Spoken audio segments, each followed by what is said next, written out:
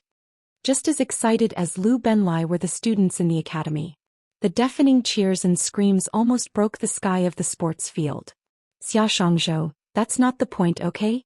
More importantly, the junior is still accelerating. She has already overtaken campus farce Qin by 50 meters. Half a lap. Almost a lap. Is this a movie? In the last 3 laps, little junior is going to overtake Qin Iran by 1 lap? It's already 1 lap, okay? Little junior's first place is secured. Lu Benlai suddenly choked on his words. Little junior is still accelerating? With this speed he could probably run 400 meters, right? Oh my god, she's already 1.5 laps ahead of campus farce Qin. She's even more than campus farce Qin's 1.5 laps lead at the beginning of the race. There were quite a few people in the surroundings who were stunned by Shi Yao's final sprint. Even though they didn't know who she was, there were still quite a few of them who stood up and cheered her on. On the 25th lap, which was also the last 100 meters of the final lap, Shi Yao's speed had already reached the limit of her 100-meter sprint. The red string at the finish line had already been pulled up. A second before Shi Yao reached the red string, she had already overtaken Qin Yiran, running 2 laps more than the latter. Jiang Yu, He Tian, and Leng Nuan were already waiting at the finishing line. When they saw that Shi Yao had finished her run, they immediately rushed forward and hugged her tightly. After the merry banter, Shi Yao stood at the finish line, not in a hurry to leave. Instead, she watched as the other competitors continued with their respective races. When Qin Yiran finished her 24th lap, she happened to be right in front of Shi Yao. Chapter 205. As Shi Yao retracted her split and stood up with ease, He Tian noticed her actions and leaned over to her ear to ask, "Yao Yao, what are you doing?" "I'm messing around." Shi Yao replied honestly before shooting a glance at Qin Yiran once more. Her complexion had turned even uglier than before. Putting aside her footsteps, even her chest was heaving up and down unsteadily. Shi Yao knew that Qin Yiran had been agitated by her. If she didn't adjust her emotions, she might end up suffering from a heart attack later on. However, that was unlikely to happen. If she could really maintain her composure, she wouldn't have put on so many sock puppet accounts to slander the students who were vying with her for the position of campus belle. Messing around? Do you have some kind of misunderstanding about what messing around means? Do you think that you're ruining the sports meet or blowing up the sports field? Even though your pose is indeed pretty. Jiang Yu thought that Shi Yao was spouting nonsense, so she couldn't help but nag at her. Shi Yao watched as Qin Yiran ran past her before replying to Jiang Yu with a straight face. "I can't ruin the sports meet or blow up the sports field.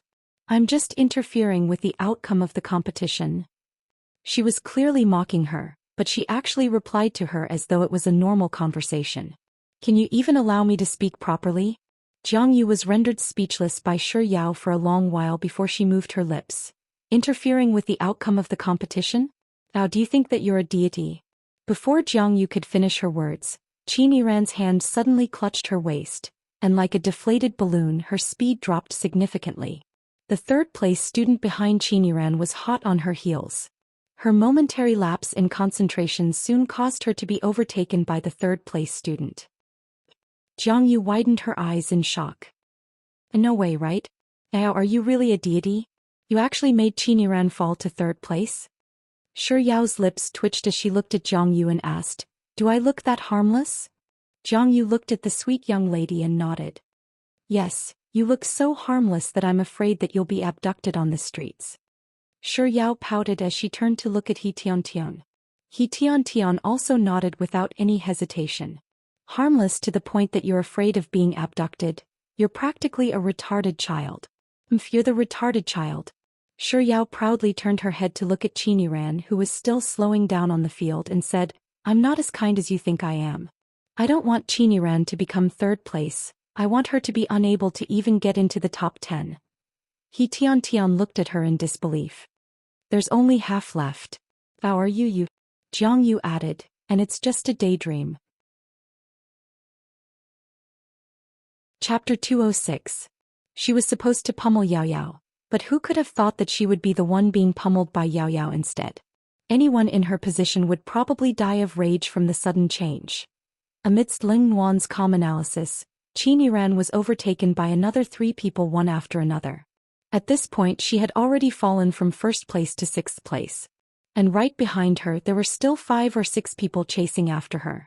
When Qin Yiran's name dropped to the 7th place, she seemed to have run out of energy and she came to a halt. She took 2 steps forward before squatting down right before the eyes of the entire school. Qin Yiran's outcome was far worse than Shi Yao had expected. Putting aside getting into the top 10, she didn't even reach the finish line before giving up. Seeing such an outcome, Shi Yao couldn't help but sweat in her heart. It was just as Sis Jai had said, Qin Yiran was a good-for-nothing through and through. She was the one who had initiated many of the attacks, but when she saw that she was no match for Qin Yiran, she didn't even dare to compete with her anymore. To think that such a person would have the cheek to pick a fight with her. With such thoughts in mind, Shi Yao couldn't help but shake her head and say, "It doesn't take much intelligence for someone like her to retaliate." Hearing Shi Yao's words, Jiang Yu finally snapped out of the drama of the competition and said, "Yao Yao, I won't say that you're harmless anymore. You're a witch." "What witch?" "She's clearly a demoness." After expressing her opinion, He Tian suddenly thought of something, and she turned to Shi Yao and asked, Yao Yao, you're clearly capable of running a 10 kilometers marathon. Why didn't you tell us earlier? Shi Yao replied calmly, none of you asked me. He Tian, Jiang Yu. A moment later, Jiang Yu finally spoke up, all right then. Even if we didn't ask, you should have taken the initiative to tell us.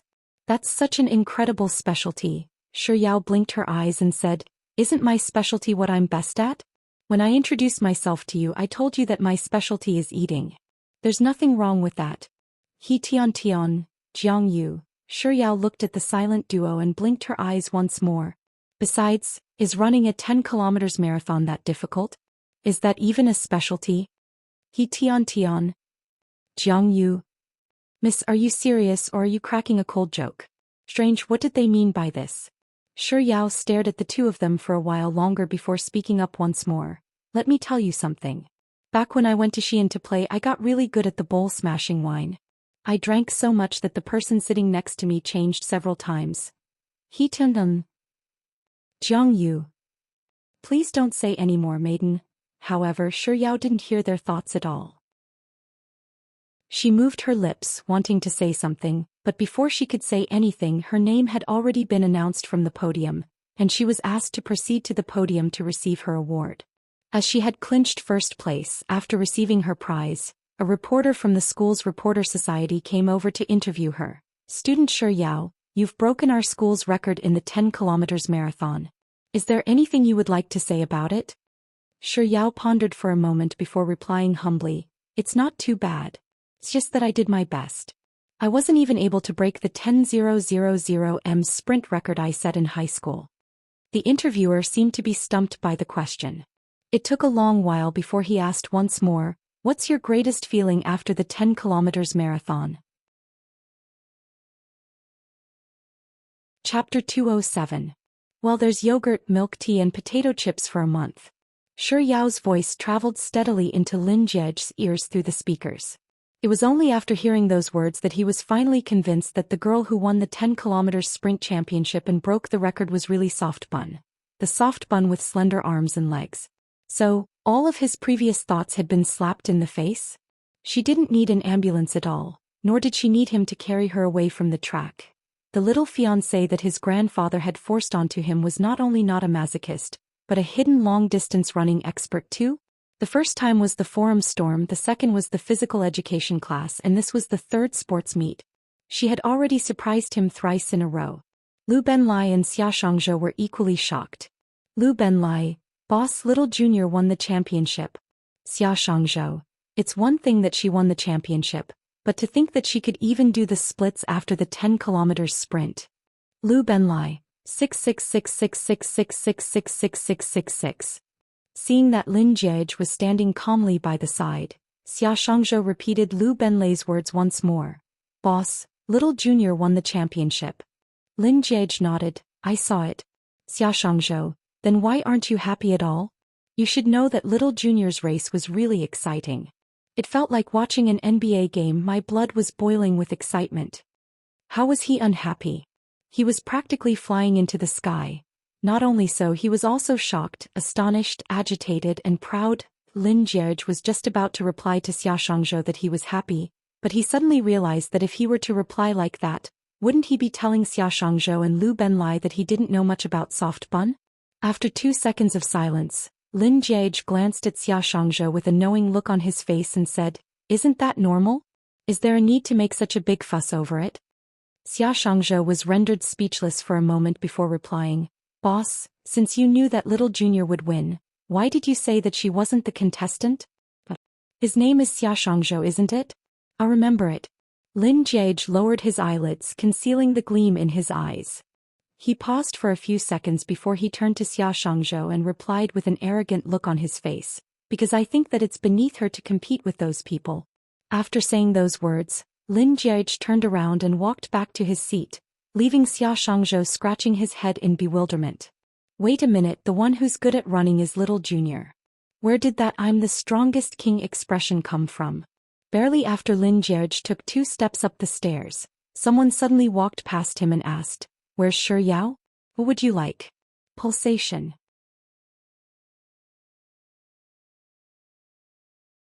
Chapter 208. Roughly 20 minutes later, Lin Jierge appeared at the entrance of the field with a bag in hand. Facing the crowd of spectators around the field, Lin Jierge froze for a moment before whipping out his phone and making a call. It didn't take long for the call to be connected, and Shi Yao's gentle voice drifted over from the background. "Hello?" Lin Jierge replied. A second later he asked again. "Where are you?" Shi Yao exclaimed in surprise. "I'm at the school field. Of course I know that I'm at the school field, but what I'm asking is where I am."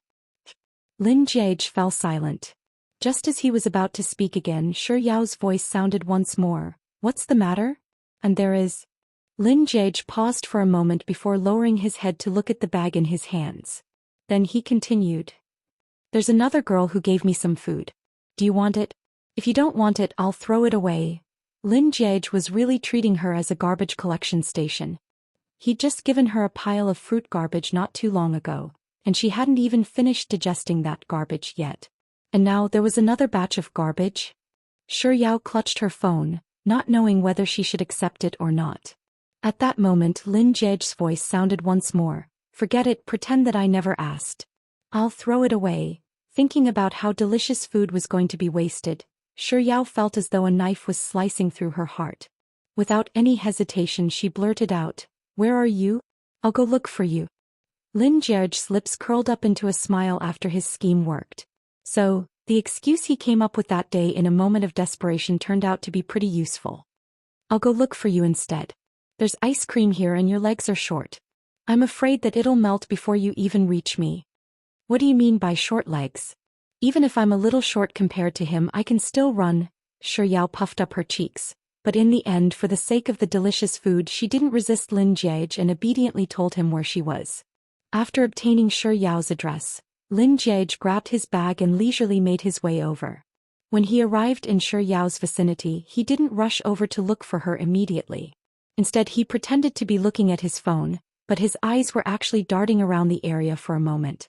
It was only when he saw Han Jing walking over with a bag in his hand that he placed his phone back into his pocket and began making his way over to Shi Yao.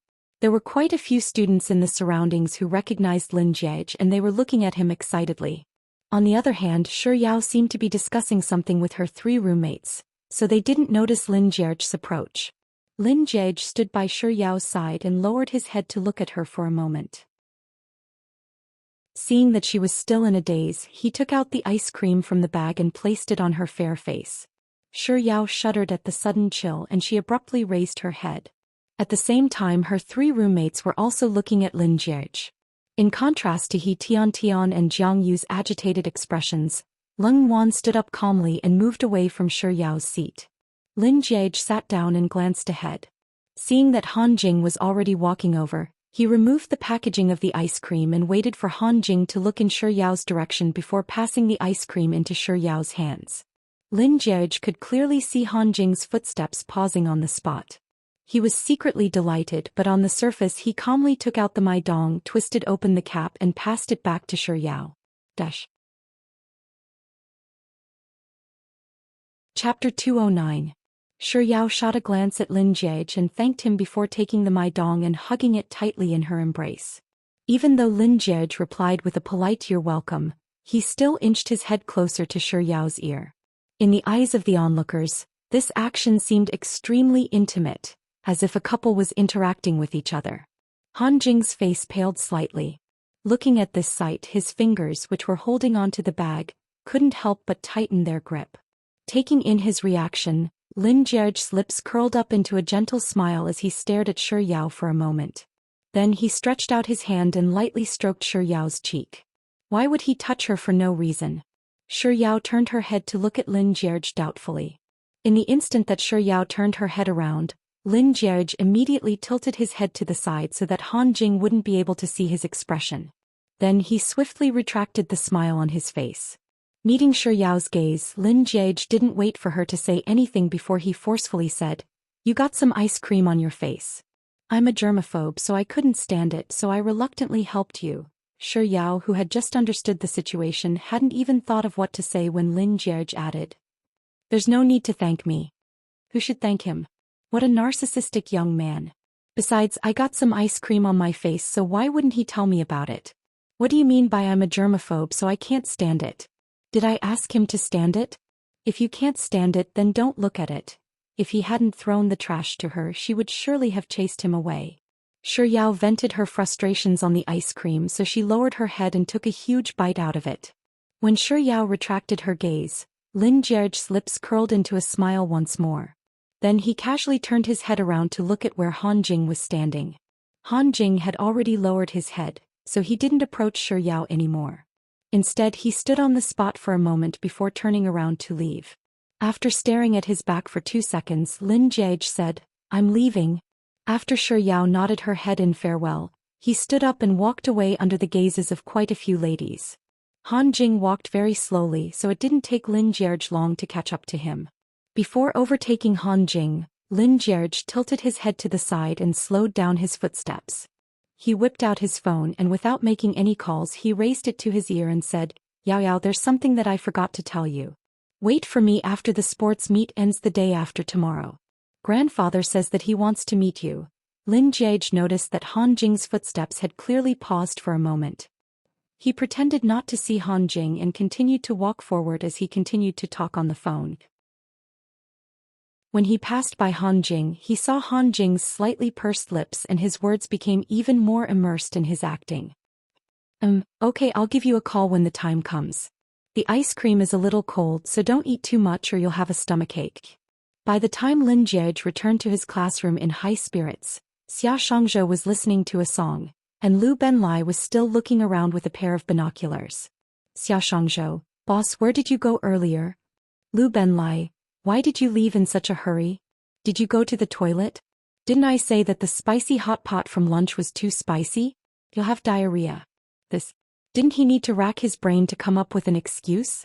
Lin Jie shrugged his shoulders. Without saying a word, he lazily sat down on his seat, put his headphones back on and continued watching the game. Chapter 210. Xia Shangzhou dusted off the dirt on his trousers as he asked, "Boss, what are we eating tonight?"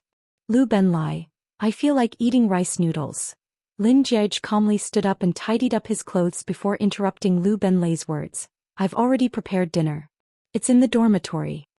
"Xia Shangzhou, daddy is daddy, you're getting more and more considerate." Lu Benlai, "Daddy Saong Heya." Faced with the two fellows fawning, Lin Jie's lips twitched, but he didn't say a word. With his hands in his pockets, he began making his way back to his dormitory. Xia Shangzhou ran the fastest. He rushed to the door of the dormitory, took out his key and sang, "Dinner, dinner, I love you, I'm starving, if I miss a meal I'm starving," as he opened the door. Then he took a step into the dormitory, and as if someone had hit his acupoints, he froze on the spot. "What are you doing? Blocking the door? Are you trying to be a door god?" Lu Benlai followed closely behind. He kicked Xia Shangzhou's bottom, but when he saw the sight before him he froze on the spot. Roughly 10 seconds later, Lin Jie leisurely walked into the dormitory room. When he passed by Lu Benlai and Xia Shangzhou, the two of them finally recovered from their daze. "Xia Shangzhou, boss, do you sell Maidong wholesale?" "Lu Benlai, or are you going to give me a big gift, as many Maidongs as you buy? Don't tell me it's a beautiful woman?" Without saying a word, Lin Jie grabbed a bottle of Maidong, pulled out a chair and sat down. After which he twisted open the cap and leisurely took a sip. Noticing that Xia Shangzhou and Lu Benlai's hands were empty, he gestured with his chin toward the pulse that was piled up all over the balcony, blocking even the windows. Leisurely he said, "What are you waiting for? Aren't we going to have dinner? Eat. Eat, eat." Lu Benlai widened his eyes in shock. "Boss, are you saying that dinner is Maidong?" Lin Jie nodded before taking another sip of Maidong. "Xia Shangzhou, boss, you can't eat Maidong as a meal, right? Even if it can be eaten, there's no need to buy so much, right? Is there a lot of them?" Lin Jie turned around to look at the towering wall of pulsing dong behind him. "It's still all right. What do you mean it's okay? If he drank 1 bottle a day he would be able to drink for at least 2 years, right?" Lu Benlai was just about to speak up when Lin Jie, who had just taken another mouthful of Maidong, spoke up. "When you finish this Maidong, we'll be able to have a feast. I've already calculated it. This month we won't be buying water in our dorm. We'll be buying Maidong." As he spoke, Lin Jiege turned to Lu Benlai, who had been washing his face with mineral water, and said, "I don't mind you washing your face with my dong. Bathing is fine too. And you too?" Lin Jiege turned his gaze to Xia Shangzhou, who would always eat instant noodles every night because he was hungry. "I don't mind if you eat pulsing instant noodles too. You might just be able to create an instant noodle that goes viral. Good luck." Under the gazes of the trembling Lu Benlai and Xia Shangzhou, Lin Jiege raised his head and gulped down the remaining bottle of my dong. There was nothing he could do about it. Soft Bun was the one who wanted to drink the my dong, so he was the only one who could buy it for her. Putting aside the fact that he couldn't allow Han Jing's pulse kinetic energy to fall into Soft Bun's hands, he wouldn't even allow her to buy the pulse kinetic energy. Shi Yao's 10 kilometers marathon and interview records had caused a huge uproar in the field. As such, not long after the first day of the sports meet ended, the entire school forum was flooded with Shi Yao's post. Ji University was a prestigious school, and the one thing it didn't lack the most was talents. Chapter 211. The post was titled, Year 1 English Faculty's Shi Yao is a top student, and it contained Shi Yao's results in Ji University over the past year, all of which were of A+ grades. The post was titled, Ji University's Women's 10 kilometers dash record holder. Shi Yao is also Ji University's Women's 100-meter dash record holder, and it contained a photo of Shi Yao clinching first place in the 100-meter sprint during the Ji University Autumn Sports Competition. The post was titled, That Chick Who Crushed Qin ran in the 10K race in the afternoon scored full marks in English. And the content of the post was Shi Yao's results for the National Higher School Entrance Examination. Not only did she score full marks in English, but she also scored high marks in other subjects as well. The post was titled, Shi Yao passes Band 4 English test in the first semester of university, and it contained Shi Yao's results in the National College Entrance Examination. Other than these trending posts, there were also many posts related to Shi Yao. For example, there were posts saying that she had clinched first place in Ji University's English oral competition and top 3 in Ji University's debate competition, and that she had written a short story that was serialized in a magazine. There was even someone who made a summary of the posts related to Shi Yao on the forum. The post was titled, This is a True Goddess, a goddess who can symbolize Ji University's campus bell.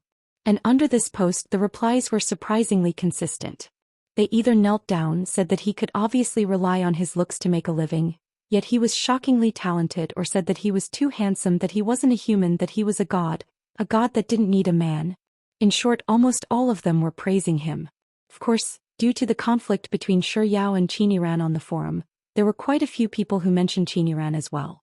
It was either that Shi Yao and Qin were the campus belle and a joke, or that Qin wanted to compete with Shi Yao. If I were Lin Jiege, I would also choose Shi Yao over Shi Yao, or that Qin was simply too cowardly, not even managing to finish the 10 kilometers marathon. If one were to say that Shi Yao's name was filled with admiration and praise, Qin name was filled with ridicule and disdain. The ones who were the most excited when they saw the comments on the forum were none other than Shi Yao's 3 roommates. Jiang Yu, how exhilarating. Qin shot herself in the foot this time. She went for wool and came home shorn. She ended up working for someone else. She suffered a double loss. He Tiandun serves her right. If she hadn't been up to no good, would she have ended up like this? She doesn't deserve any sympathy at all, right, Nuanyuan? Lung Nuan, who was reading a book, nodded her head in agreement. Using a phrase from television dramas, a slut is a hypocrite. Nuanyuan's words are really incisive.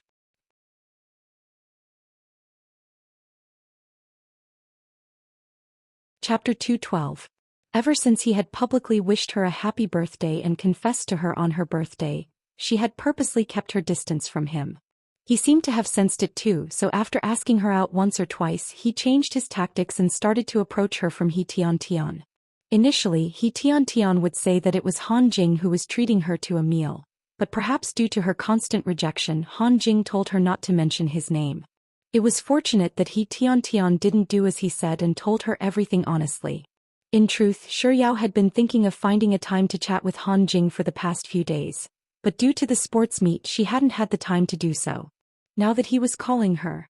Since that was the case, she might as well do it now. With such thoughts in mind, Shuyao walked out of the dormitory room with her phone in hand and found a secluded corner to answer Han Jing's call. Senior Han.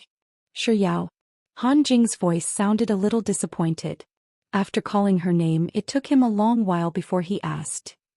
Are you together with Lin Jierge? Shuyao was perplexed as to why he would have such thoughts, but she didn't ask. Besides, why would she be together with Lin Jierge? Once Grandpa Lin recovered, they wouldn't even have a child's betrothal anymore. Shuyao didn't talk too much about Lin Jierge, replying simply, no. Han Jing, really? Really? Shuyao paused for a moment. She knew what Han Jing was going to say, but before he could say anything she spoke up. Senior Han, the reason why I picked up your call is to tell you that I understand your feelings for me, but I'm sorry I can't accept it. Back then when we were eating fish at the fish restaurant I rejected you. I thought that was the end of it, but I realized later on that you didn't think the same way. Senior Han, I don't want to hurt you, but I don't want to leave you hanging either. That's an extremely shameless act. So, I just want to tell you that we should just treat each other as strangers from now on. It's best if we don't contact each other. Senior Han, thank you for being my friend in the past. Shuyao paused for a moment before saying goodbye and hanging up the call. It was just as she had said.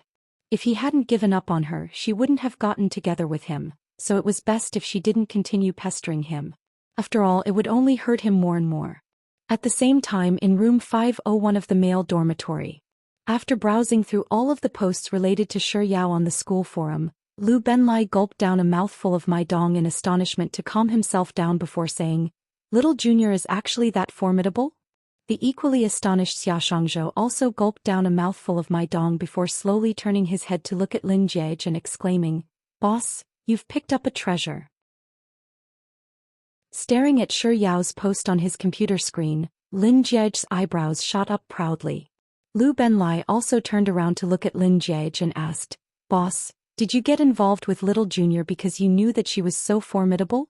Does he think that he can predict the future? Lin Jierge was just about to refute Lu Benlai and Xia Shangzhou when the words reached the tip of his tongue. 3 seconds later he slowly turned his head around to look at Lu Benlai and Xia Shangzhou, who were still waiting for his answer.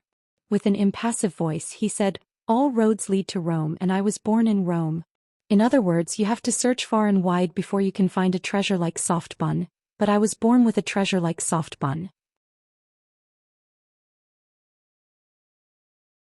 Chapter 213. Are we sending ourselves to our boss's doorstep? Xia Shangzhou glared at the instigating Lu Benlai resentfully and said, You're the one with the cheap mouth. Lu Benlai raised his hand and pointed to his mouth. That's right. Who asked you to be so cheap?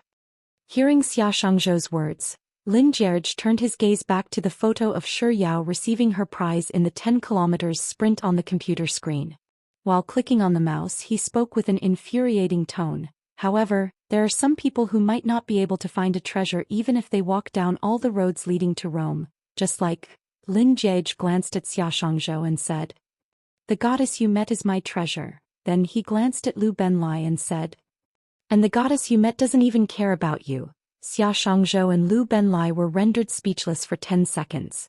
10 seconds later, Lu Benlai turned to Xia Shangzhou who had spoken up first and said, You talk too much. Xia Shangzhou slapped his mouth lightly and replied, Will you die if you don't talk too much? On the morning of the second day of the sports meet, He Tiantian's long jump competition was scheduled. It was 11 in the morning. As everyone had arrived at the field at 8 in the morning, the water they had brought with them was long gone. Thus, before the competition started, He Tiantian asked Shuyao, Jiang Yu, and Leng Nuan to help her buy a bottle of water so that they could rehydrate after the competition. After He Tiantian entered the field, the 3 girls stood up and headed to the school supermarket. As their class was located at the inner end of the field, it would take them some time to get out of the field. As they passed by the rostrum, the staff of the student council happened to announce the name list for the men's 3 kilometers race. The first name was Lin Jierge. As soon as his name was announced, cheers immediately sounded from the field. Now, did you hear that? Lin Jierge is going to be competing in the 3 kilometers race later. Let's hurry up and buy some water so that we can watch him compete later. Jiang Yu said as she tugged Shuyao's arm and hastened her pace. After entering the school supermarket, Shi Yao first chose He Tiantian's favorite Red Bull before grabbing a bottle of Scream for herself.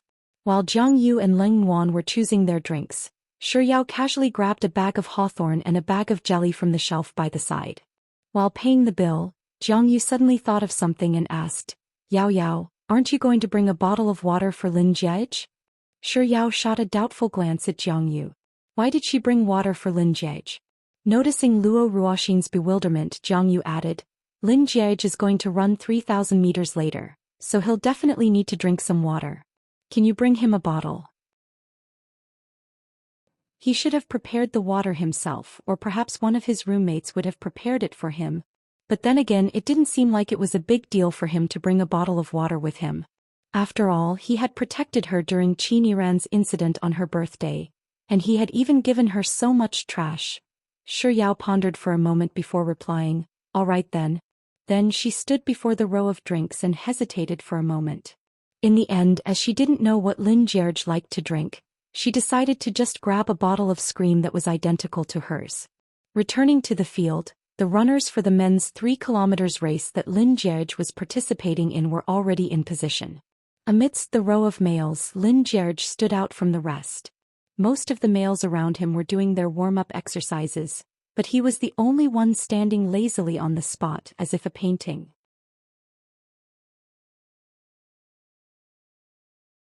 Chapter 2:14. The preparatory whistle was blown, and all of the contestants bent their bodies, preparing to run. Only Lin Jiege slowly took off his earphones and tossed his phone over to a male student by the side. Shi Yao had some impression of that male student. They had attended a physical education class together, and he was dressed in a flamboyant yellow sportswear.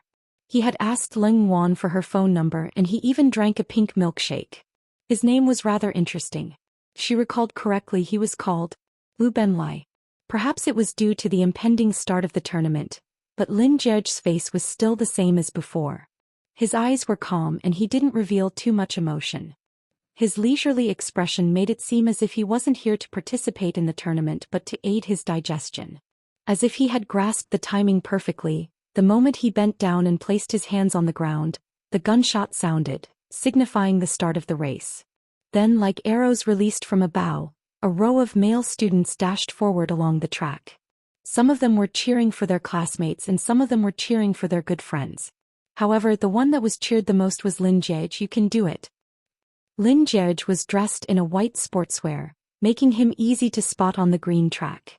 His speed was incredible, and it didn't take long for him to widen the gap between him and the second-place runner.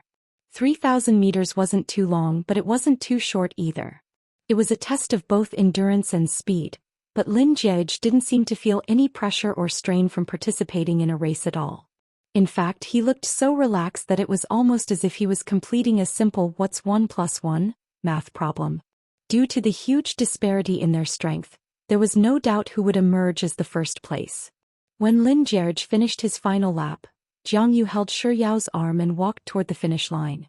There were already many people gathered there and most of them were females. Many of them were dressed in very short skirts, revealing their fair legs. They had light makeup on their faces and every single one of them looked extremely beautiful. Even Qin Yiran was among them. Even though Lin Jiege's first place was already set in stone, the instant he crossed the finish line, there were still many female students screaming and cheering. A second after he stopped, a bold female student walked up to him with a glass of water in her hand and said, "Lin Jiege, you must be thirsty after running 3,000 meters, right? I'll give it to you." Perhaps it was due to the first female student taking the lead. The other female students also began passing their cups of water to Lin Jiege. He seemed to be used to this kind of scene. As if he hadn't heard anything, he passed through the girls and walked out. Upon seeing this sight, Shi Yao abruptly halted her footsteps before reaching the end. He didn't lack people to give him water, so there was no need for her to join in the fun. Besides, he didn't take any of the water from the girls.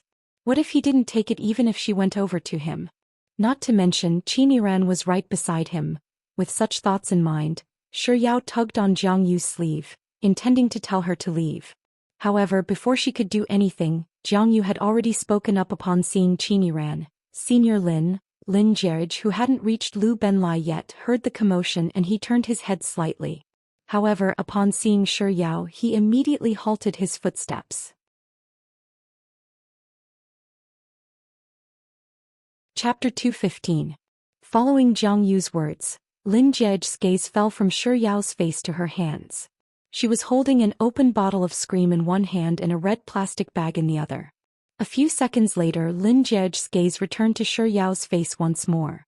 Meeting Lin Jie's gaze, Shi Yao's fingers subconsciously tightened around the plastic bag in her hand. Due to Jiang Yu's words, the female students who were waiting at the finish line to pass Lin Jie a bottle of water all turned their gazes toward Shi Yao. At this moment, Shi Yao was caught in a dilemma. She couldn't turn around and walk away, but she couldn't walk forward either. Just as Shi Yao was conflicted over how she should face this predicament, Lin Jie began walking toward her. There wasn't much distance between the two of them, so it didn't take long for him to stand right in front of her. Shi Yao instinctively took a small step back to put some distance between them. But at this point she had no choice but to pass the bottle of water to him. But before she could raise her hand, Lin Jie noticed from the corner of his eye that Jiang Yu, who was standing beside Shi Yao, was gleefully looking in a certain direction. Out of pure curiosity, he followed Jiang Yu's line of sight and saw that Qin Yi was staring at him and Shi Yao. His eyes immediately turned cold, and before Shi Yao could say anything, he had already snatched the bottle of Scream from her hand. He had never seen such a shameless person before. Back then she had gathered a group of people to fight outside the academy, and that had caused quite a scene. How could she still have the cheek to show off in front of him? But since she wanted to show off, he would just have to drink from Soft Bun's bottle. This way she would think that he had a close relationship with Soft Bun so as to provoke her. With this thought in mind, Lin Jie unscrewed the bottle cap, brought it to his lips and gulped it down. His actions were simply too fast, so fast that Shi Yao didn't even have a chance to stop him. She could only watch helplessly as he gulped down more than half of the bottle she had just drunk. When he finally stopped, Shi Yao took out the bottle of Scream and passed it over to Lin Jie, saying, "This is yours." Shi Yao thought that since Lin Jie had already drunk her bottle of Scream, it was unlikely that he would drink this unopened bottle. Unexpectedly, right after she said those words, Lin Jie replied with an "oh." Without any hesitation, he reached out to take the unopened bottle of Scream from her fingers and thanked her. After which, he returned the bottle of Scream, which only had a third of its contents left, back to her. The water had already been delivered, but Shi Yao really didn't like the sight of so many people watching from the side. So she simply said, "My roommate is in the midst of a match, so I'll head over to take a look," before pulling Jiang Yu away. After she left, Lin Jie unscrewed the cap of the bottle of Scream and took a huge gulp. "I really don't like the taste of this drink." With this thought in mind, Lin Jie brought Scream to his lips and drank another mouthful. This bottle doesn't seem to be as good as the one Soft Bun drank from earlier. Since he drank from Soft Bun's drink, could this be considered as an indirect kiss? Lin Jie took another mouthful of Scream, and as he walked over to Lu Benlai, he happened to see Qin Yi ran from the corner of his eye. She was biting her lower lip tightly, seemingly agitated by his earlier actions, and her chest was heaving up and down slightly.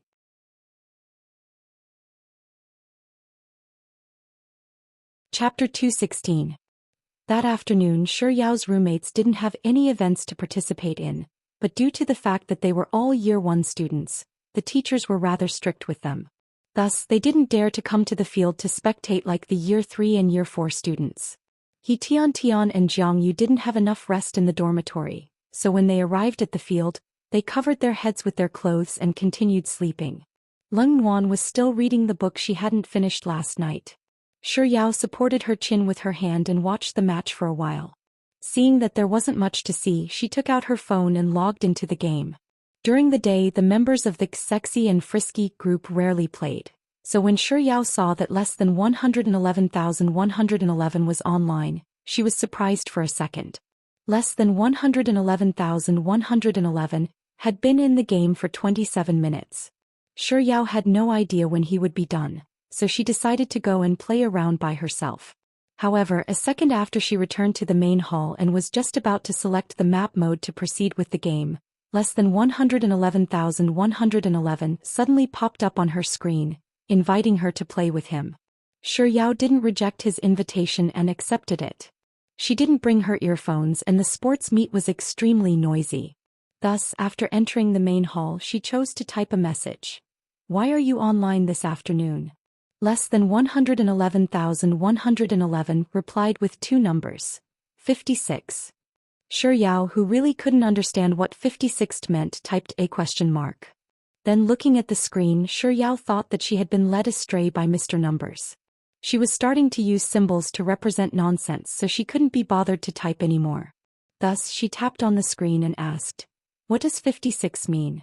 After successfully entering the game and boarding the plane, less than 111,111's message appeared on the screen. Boring. 56. Boring. That does seem a little similar. Mr. Numbers isn't just able to use punctuation to express his words, he's even able to use numbers to express them. As expected of Mr. Numbers. While Yao was deep in thought, less than 111,111 landed on the ground and began picking up the equipment. Just like the previous duos, there weren't many people around. Even though the field was so noisy that Yao couldn't hear the sound of the game, she still had a lot of fun picking up the equipment. 3 rounds in a row, Mr. Numbers successfully carried her to the chicken dinner. In the 4th round, 5 minutes into the game, Mr. Numbers suddenly hid in his room, not moving at all. Even when the blue circle appeared, he had to type a message and have Yao drive him out of the blue circle. Yao knew how to drive, but her driving skills weren't up to par. By the time she and Mr. Numbers entered the safe zone, the two of them had already been reduced to low health due to her valiant driving skills. After finding a place to hide, Yao began recuperating.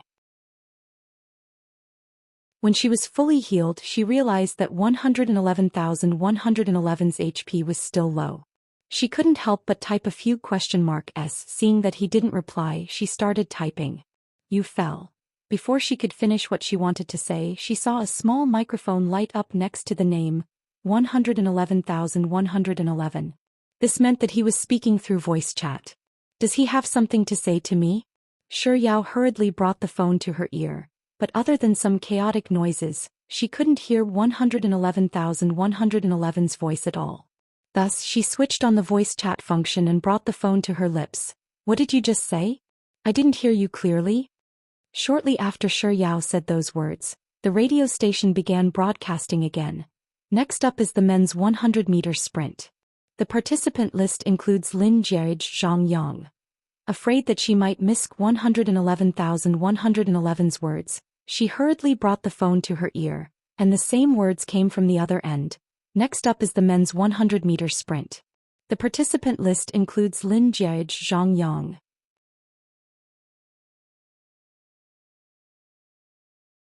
Chapter 217. Yao froze with her phone pressed to her ear in a daze. Sun Haiyang Haoyu Luo Juanhao Wang Angsho, Gao Lang. The speaker continued to announce the name list. Just like before, as the list of names was broadcasted, the same names came through the earpiece. As the name list grew, Yao's grip on her phone couldn't help but tighten. Why was she able to hear the words she could hear in real life as well? The students listed above, please prepare to enter the field. When those words traveled into Yao's ears one after another, her fingers, which were holding onto her phone, began to tremble slightly.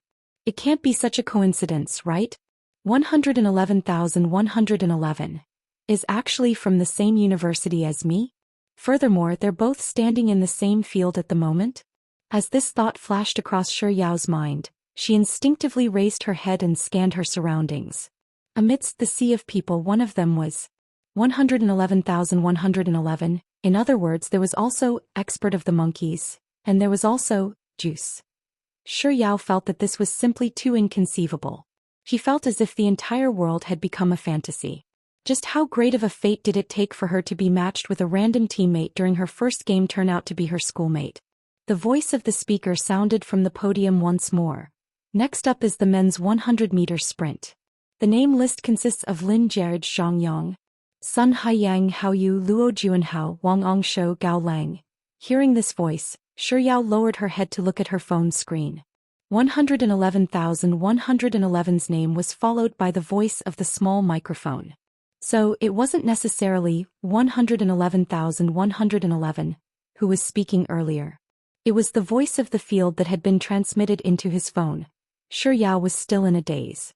She stared at her phone for a long while before she raised it to her lips and said, "You," however she only managed to utter a single word before she paused. She didn't know what to say next. Around 5 seconds later, 111,111's voice sounded from the other side of the phone. "What's wrong?" Along with his voice, the voice of the speaker from the podium also sounded. Perhaps just like her, Mr. Numbers had listened to the voice chat in the game, but he only spoke 2 words before coming to a halt. However, he reacted faster than her. Not long after, he spoke again with obvious surprise and amazement in his voice. "You are from G University?" Shi Yao replied in a daze. A moment later, as if she was sleepwalking, she asked, "You're from G University too?" 111,111. "Yes, I'm in my 3rd year. Yao loves ice cream. What a coincidence." 111,111.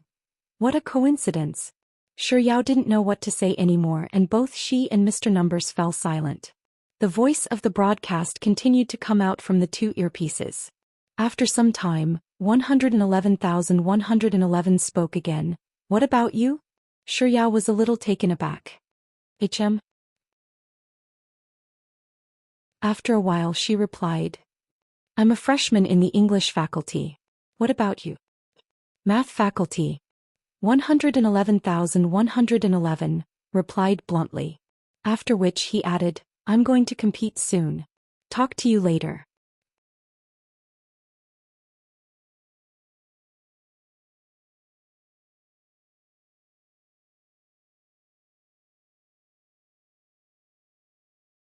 Chapter 219. Shi Yao scrolled back to the top of the list of unread messages, and the first one she saw was a message from Expert of the Monkeys. "Sis Yao beep beep beep. Expert of the Monkeys, Yao loves ice cream. Expert of the Monkeys, Sis Yao beep beep beep, time to play. Juice. Sis Yao doesn't seem to be around. Shall we play for a while then?" An hour and 40 minutes later, there were no more messages in the group chat. Expert of the Monkeys, boring, I'm not playing anymore.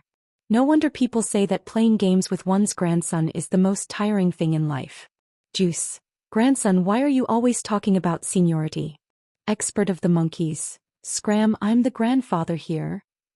The 2 of them argued in the group for a whole 10 minutes before they finally switched to a new topic. Juice. Our boss said that we'll only have a feast after we finish all the food in the dormitory room. Let's have a drinking match with a dice toss. Do you dare? Expert of the Monkeys, bring it on. Who's afraid of who? The rest of the messages were all about Juice and Expert's dice tossing.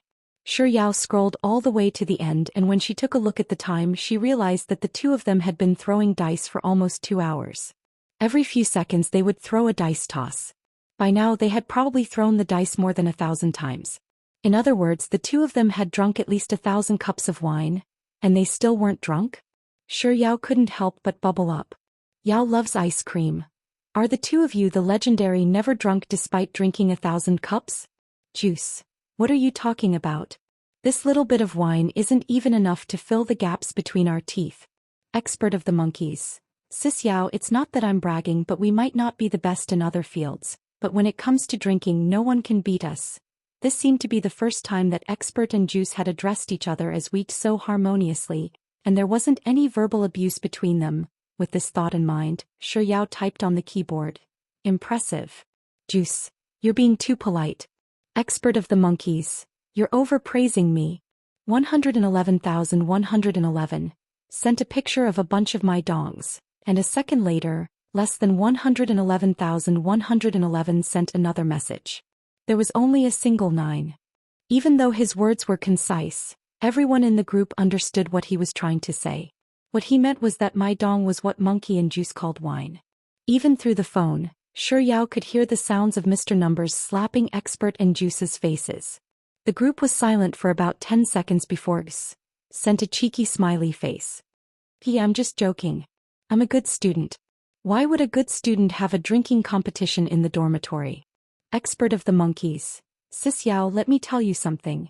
Not only do I not touch alcohol, I don't smoke and I don't gamble either. I'm the legendary 3 good students. 1111111 sent another photo. It was a box of cigarettes and a lighter. Yao couldn't help but burst into laughter. Mr. Numbers was truly a professional at tearing down others. But what she was most concerned about was still that mountain-like pulse. Yao replied with a question that she was curious about. Why did you buy so many my dong? Juice. Boss bought it. Yao loves ice cream.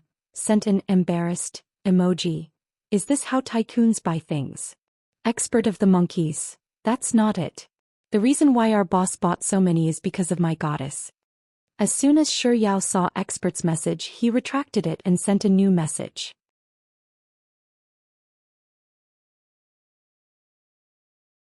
Chapter 220. Yao knew that Expert and Juice often called Mr. Numbers daddy as a joke. But what in the world did Expert mean by my mom? Yao loves ice cream. My mom? Yao loves ice cream. What do you mean? Juice, she's a girl. Expert of the monkeys. Boss woman. Girl boss woman. Does this mean that Mr. Numbers has a girlfriend? Without thinking too much into it, Yao typed out a line of words and sent it over. Wah. Do you mean that your boss is finally no longer single and is no longer a 10,000-year-old virgin? Has he finally met his Enchanting? Congratulations. Sprinkle some flowers, sprinkle some flowers. Half a minute after Yao sent her message, there was still no response. Was it because her internet connection wasn't good enough? Yao switched from Wi-Fi to 4G, but seeing that there was still no response, she typed out a question mark. Number. Just as she was about to send it over, Yao suddenly realized that less than 111,111 was in the group. A line of exclamation marks flashed across Yao's eyes, and without any hesitation she withdrew the message. Then she frantically found a random emoji and started spamming furiously in an attempt to cover up her earlier indiscreet actions. Just when Yao felt that she was done spamming furiously, she suddenly stopped. She shook her aching wrist, and just as she was about to heave a sigh of relief, a new message suddenly appeared on her screen. It was a message from less than 111,111. It was an emoji with a single sentence written on it. The other party rejected your kiss. Yao frowned in confusion. It was only then that she realized that the emoji she had been spamming earlier was kiss 03. Yao awkwardly thought for a second, and she was just about to reply with, I clicked on the wrong picture. But before she could even type out those words, her phone suddenly vibrated in her hand. Another message had arrived. Less than 111,111. Wah. Do you mean that your boss is finally no longer single and is no longer a 10,000-year-old virgin? Has he finally met his Enchanting? Congratulations. Sprinkle some flowers, sprinkle some flowers. Yao's hand trembled and she nearly dropped her phone. That was the message she had just sent, and Mr. Numbers had actually memorized it word for word. Yao sent fearful emoji for a moment before replying with an innocent emoji. I'm just joking. I'm just trying to lighten the mood. Less than 111,111.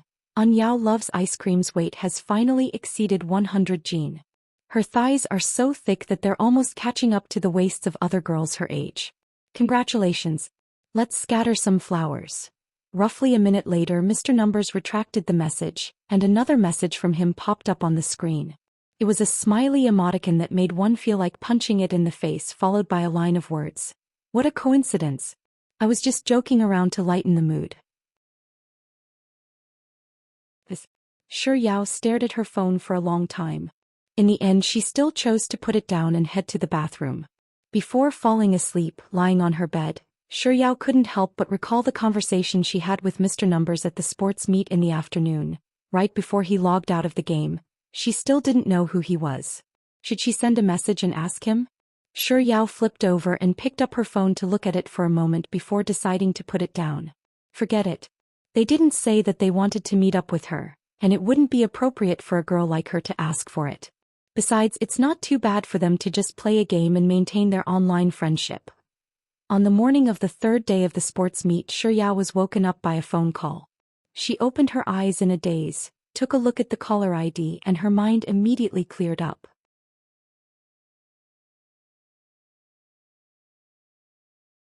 Chapter 221. On the morning of the third day of the sports meet, Yao was woken up by a phone call. She opened her eyes in a daze and took a look at the caller ID.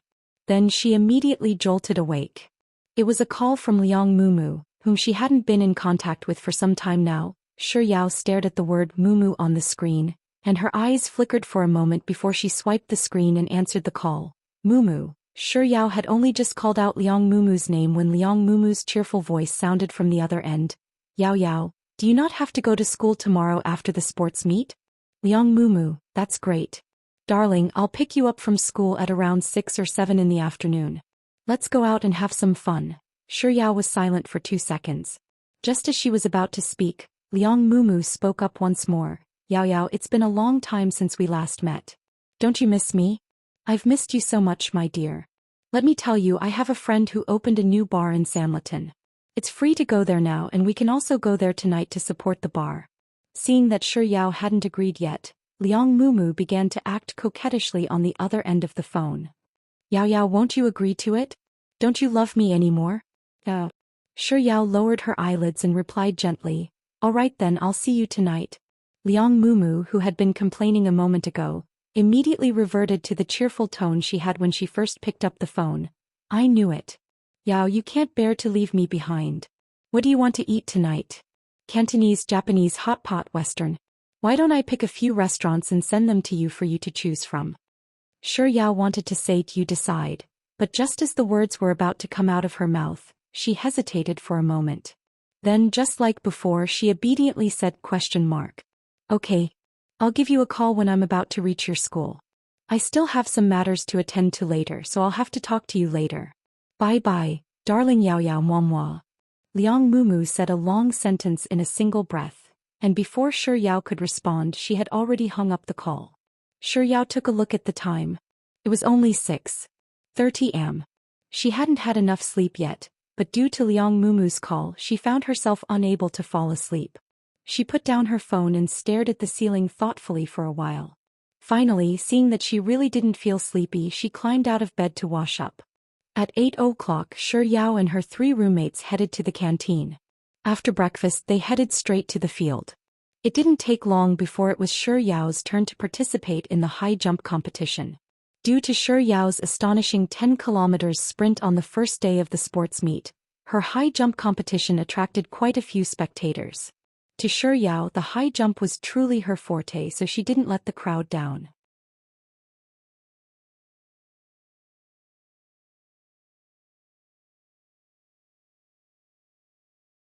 Chapter 222. Actually, the first thing that was discussed on the school forum was Shi Yao's interview after she clinched first place in the high jump competition. The first question that the reporters asked Shi Yao was, I didn't expect student Shi Yao to be able to run and jump so well. I wonder, did you think that you would be able to clinch the championship before the high jump competition? Shi Yao replied, the high jump is my forte. I was able to clinch first place in the 10,000 m sprint, so there's no doubt that I'll be able to clinch this one. Just like the first interview, the reporter fell silent for a few seconds before asking the same question that would be asked every time a champion was interviewed. How do you feel about clinching the championship this time? Shi Yao pointed to the blazing sun in the sky and replied honestly, the sun is so hot that I feel like I'm turning into duck blood curd. Shi Yao had clinched the championship twice, and both interviews had been included in the G University Sports Meets Classic Quotes. However, the topic regarding Shi Yao's interview ended up deviating from the main topic. Someone mentioned Lin Jiage, and it was said that he was also in existence who often talked about classic quotes. During Lin Jiage's first year at G University, he had introduced himself to the class as, my name is Lin Jiage and I'm this year's Beijing College Entrance Examination Champion. If you have any questions, feel free to ask me, but I won't answer them. During the school anniversary event, Lin Jiage had said to Chiniran, I've confirmed your gaze. You're someone I don't want to talk to. During a mathematics competition, Lin Jiage, as a student of G University, had responded to a cheater sent by a certain school by saying, I'm not a good person but you're a scum. Then starting from the topic of classic quotes, the school forum began to compare Shi Yao and Lin Jiage's classic quotes. Eventually, someone with something on his mind created a thread titled, Shi Yao PK Lin Jiage. From their academic results to their college entrance examination results, to their achievements in school, to their sports meet results, and finally, to their daily affairs. Even the scene of them being confessed to was brought up for comparison. However, while Yao was strong, she was still at a disadvantage when it came to Lin Jie. In particular, there were two areas in which Lin Jie crushed Yao. The first was Lin Jie's mathematics results. He scored full marks while Yao barely passed. The second was Lin Jie's estimated income from his university projects. It was an astonishing sum while Yao's income from her university was zero. Ever since the incident with Qin Yiran, Xia Shangzhou had been engrossed in browsing the school forum whenever he was bored. As such, when he saw the thread Yao piqué Lin Jie, he immediately shared it with him. Lin Jie was in the midst of composing an email on his laptop, and after he was done with his work he finally opened up Xia Shangzhou's post. Yao piqué Lin Jie. To think that it would be his and Soft Bun's names. G University's forum was getting more and more professional. With this thought in mind, Lin Jie took a look at the content. I actually crushed Soft Bun? But then again, given how formidable he was, it was only normal for Soft Bun to lose to him. But would Soft Bun be traumatized by such a tragic outcome? Lin Jie stared at the forum page in deep thought for a moment before logging into the 1234567 account he had registered back then. He added a new PK option. Yao can eat, Lin Jie can't.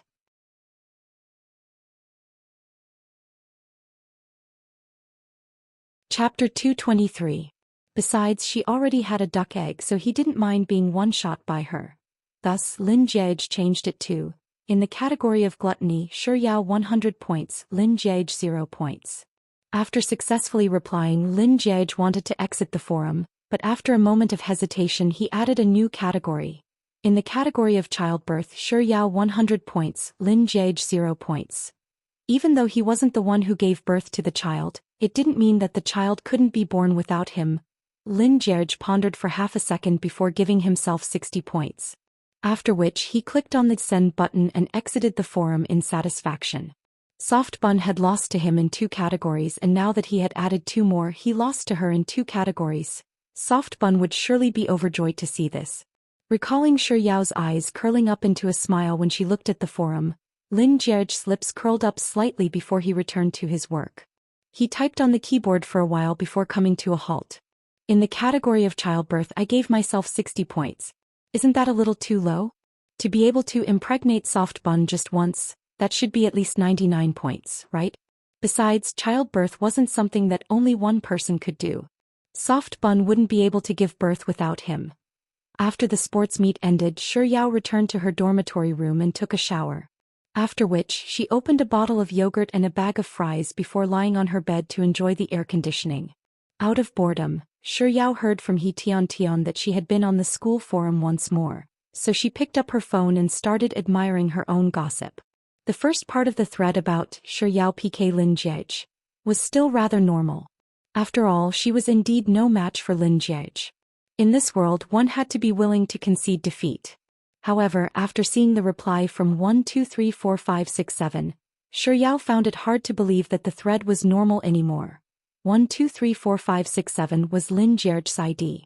After the Qin Yiran incident, everyone on the forum knew of him. So when she saw the reply in the category of gluttony, Yao 100 points, Lin Jie 0 points, Yao was still relatively calm. In fact, she even gave Lin Jie a thumbs up in her heart. Who would have thought that someone as arrogant as him would still have some self-awareness? But 1234567's replied in the category of childbirth. Yao 100 points, Lin Jie 60 points. What the heck was that? Since when could giving birth be used as a comparison? Furthermore, where did Lin Jie find the courage to give himself 60 points? Did he think that he was a hermaphrodite and could have children? What left Yao horrified wasn't Lin Jie's reply but the replies of the spectators on the forum. The Adonis Lin Jie is actually standing up for Yao. Is he trying to pamper his wife? I understand that you're a foodie, but what do you mean by giving birth? Is Lin Jie planning to have a child with Yao? Wow, the Prince Charming has appeared. Are you sure he's not here to show off his affection? Sob sob sob. Although dog food is delicious, eating too much will make you bloated. What was going on? What did it mean to spoil his wife with strength? How could Lin Jie possibly dote on her? Furthermore, since when was she his wife? Oh, she was still unmarried for the time being. A secret fiancé. Also, which eye of theirs could tell that Lin Jierge wanted to have a child with her? His reading comprehension was so bad. Sure enough, the forum was still an abnormal existence. The moment when she thought she was normal was definitely a hallucination caused by a spell.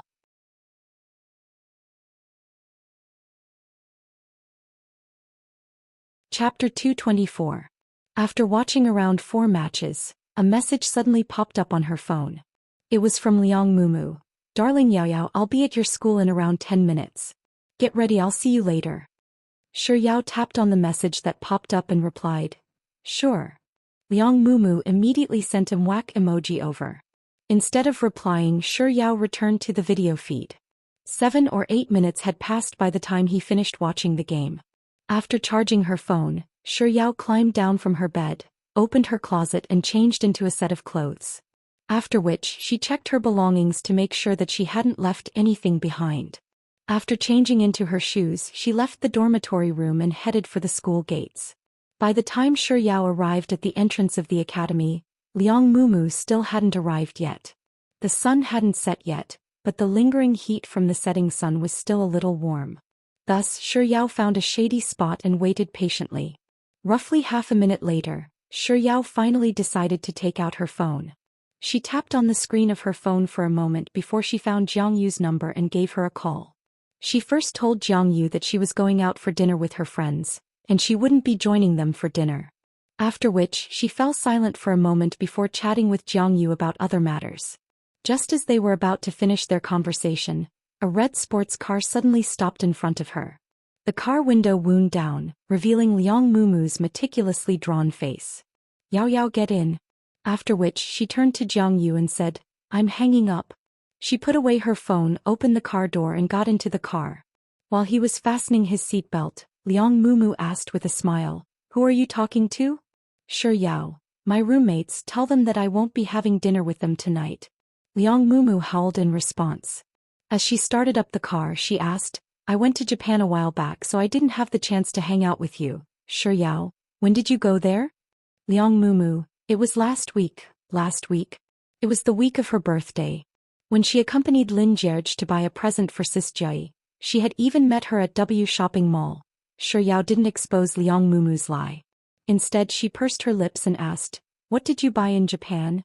Did you bring anything delicious? I knew you'd ask about food. Liang Mumu pointed to an exquisite bag by Shi Yao's feet and said, Here, I brought it for you. It's delicious. Shi Yao was overjoyed. Her eyes crinkled into crescents as she said thank you. Then she picked up the bag and began eating. Looking at Shi Yao, who was stuffing food into her mouth, Liang Mumu asked once more, Yao Yao, what have you been busy with while I was in Japan? I'm not busy at all. Shi Yao swallowed the food in her mouth. I'm just going to class. Liang Mumu, then, what about you and brother Jia? Are you on good terms with him now? Shi Yao's hand that was stuffing food into her mouth paused for a moment before shaking her head as usual. No, he's still the same. However, I did meet him once when Sis Jai returned. Liang Mumu, I met Sis Jai and Auntie Lin yesterday. Auntie Lin is Lin Jierge's mother. Shi Yao replied with an oak before falling silent. Liang Mumu didn't dwell on this topic and quickly changed to a new one. Just like what Liang Mumu had arranged over the phone in the morning, after dinner, Liang Mumu brought Shi Yao to a newly opened bar in Sanlitun.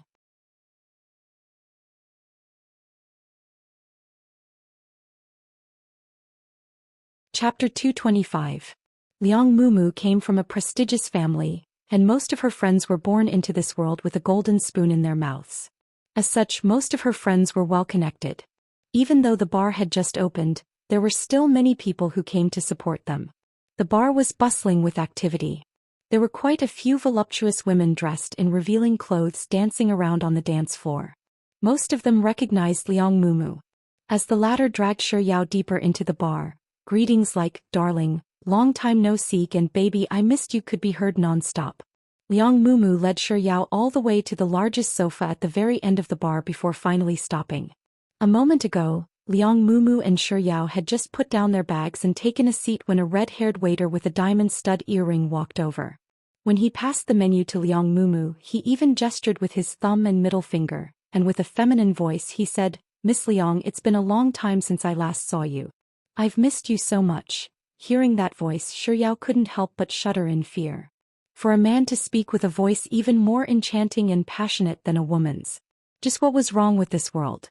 While Shi Yao's thoughts were running wild, Liang Mumu turned to the waiter with a smile and said, "I missed you too." After which she pushed the menu over to Shi Yao and said with an amiable tone, "Darling Yao Yao, take a look and see what you would like to order." Just like how she usually did when she came out with Liang Mumu, Shi Yao generously ordered some snacks like duck neck and nuts before adding a large fruit platter before returning the menu back to Liang Mumu. "Yao Yao, aren't you going to drink anything?" Liang Mumu asked as she scanned the menu. Oh. Liang Mumu's reminder made Shi Yao forget that she hadn't ordered anything yet.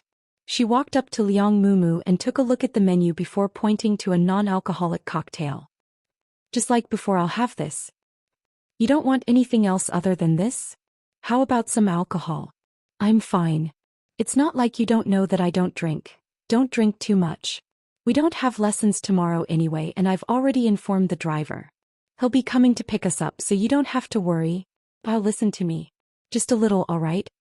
Shi Yao lowered her eyelids and nodded lightly. Seeing that Yao Yao had agreed to it, Liang Mumu happily turned to the waitress and ordered, "Yao Yao, I knew that you're the best.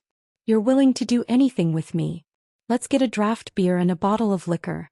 "Shi Yao, isn't that too much?" "Liang Mumu, it's fine. You can store it if you can't finish it." It didn't take long for the coquettish waiter to serve the food that Shi Yao and Liang Mumu had ordered. Liang Mumu took the bottle opener and shook her body to the tune of the music as she opened 2 bottles of wine. After which she passed one of the bottles over to Shi Yao and clinked it against Shi Yao's bottle before tilting her head back and drinking. When Liang Mumu finished half a bottle of wine, she noticed that Shi Yao hadn't touched the bottle in front of her yet, so she leaned on Shi Yao and asked coquettishly, "Yao, why aren't you drinking? Have a taste, this beer is very delicious." Shi Yao shot a glance at Liang Mumu before picking up the wine bottle and taking a sip.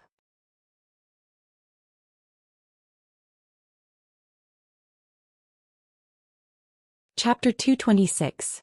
"Yao Yao, you should drink beer in big gulps. You're being too reserved," Liang Mumu said as she demonstrated to Shi Yao. She brought the remaining half a bottle of beer to her mouth and gulped it down in a single gulp. After putting down the empty bottle, Liang Mumu encouraged Shi Yao, "Yao Yao, why don't you try imitating me?" "I'll give it a try." Looking at Liang Mumu's expectant gaze, Shi Yao picked up the bottle once more and brought it to her mouth. This time she was much more generous than before. Instead of taking a small sip, she gulped down a huge mouthful. "That's more like it." Liang Mumu opened another bottle of beer. "Come Yao, let's continue." Soon Shi Yao had an empty bottle in front of her and Liang Mumu had 3 empty bottles in front of her. When Shi Yao felt that she had drunk enough, she tried to stop Liang Mumu. "Mumu, we've drunk quite a bit already. That's nothing at all. Let's drink a little more. It's not easy for us to come out to play, so we should enjoy ourselves to the fullest." Liang Mumu opened 6 bottles of beer in a row and placed 3 bottles in front of her and Shi Yao respectively. "Come Yao, let's continue." Liang Mumu was the first to finish the 3 bottles of beer. When she opened the bottle, she didn't open a bottle of beer. Instead, she switched to a bottle of imported wine. "Beer's too boring. I want to drink something else." By the time Liang Mumu had drunk 2 glasses of imported wine, the 3 bottles of beer in front of Shi Yao had already been emptied. Liang Mumu didn't open another bottle of beer for Shi Yao. Instead, she poured half a glass of wine and said, "Come Yao, try this wine. Let me tell you, this wine is very expensive and it's especially rich." Shi Yao shook her head and said, "Mumu, I've already drunk quite a bit. I can't drink anymore. Look, I've only poured this little for you. You'll be fine even if you drink it. Look at how much I have." Liang Mumu pointed to their glasses and said, "Come Yao Yao, finish this glass of wine. I'm going to dance for a while." Shi Yao hesitated for a moment before raising her glass and downing the wine together with Liang Mumu. After putting down the empty glass, Liang Mumu really went to the dance floor to dance. Wearing a gloved hand, Shi Yao rested her chin on her hand as she stared at Liang Mumu on the dance floor. As Shi Yao stared at it, her eyes began to drift into a trance. Some time later, Shi Yao finally took off her gloves and made a trip to the washroom. By the time she returned, the place where she and Liang Mumu had been standing at was already packed with people. Her footsteps faltered for a moment before Liang Mumu, who had already caught sight of her, beckoned her over. Yao Yao, come over here. Shi Yao replied with a smile before making her way over to them. When she got closer, Liang Mumu hooked her arm around Shi Yao's arm and introduced her to the crowd. Shi Yao, my best friend. Yao Yao, they are also my friends. I met them when I was dancing just now, so we came over to have a chat. This is the eldest son of the Song family. His uncle often appears on TV news. As you know, he has a very powerful background. This is the daughter of the Xia family. She's mixed blood. Her mother's family is very powerful in America. Every time Liang Mumu introduced a person to her, the other party would raise his wine glass to her as a gesture of courtesy. Out of courtesy, Shi Yao could only raise her wine cup and return the toast. Liang Mumu sure had a lot of friends during her dance. By the time Shi Yao had finished half a round of drinks, she could already feel her stomach filling up.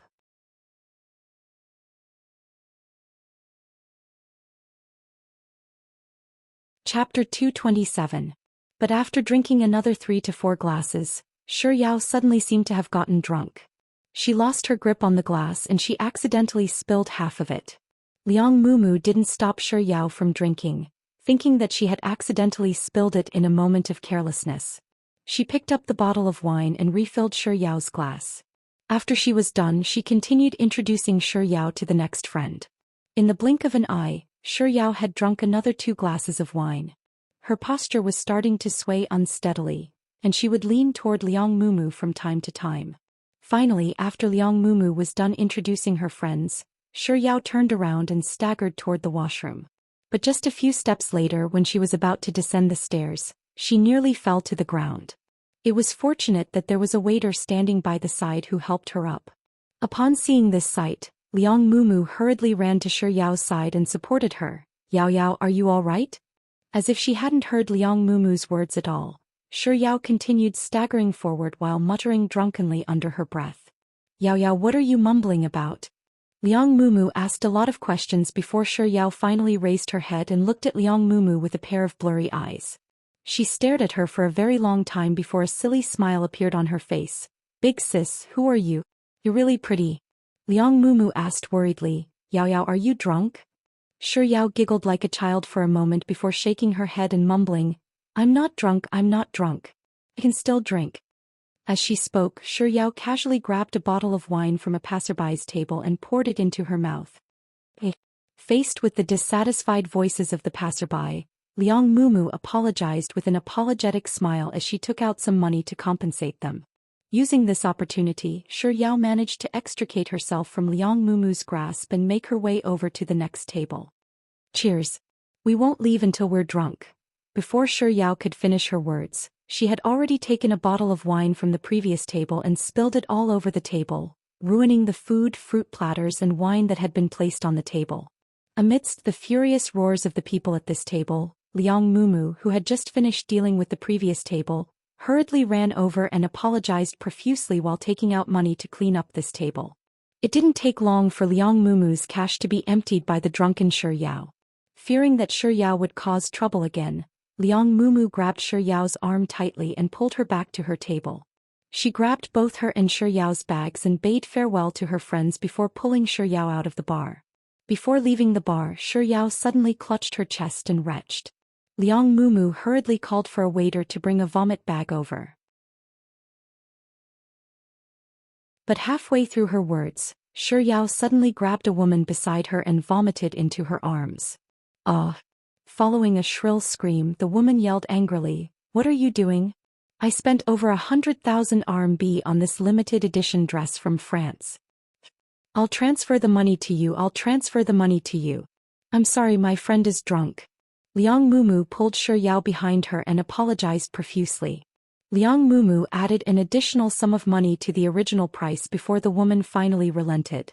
With a look of disgust on her face, she turned around and left.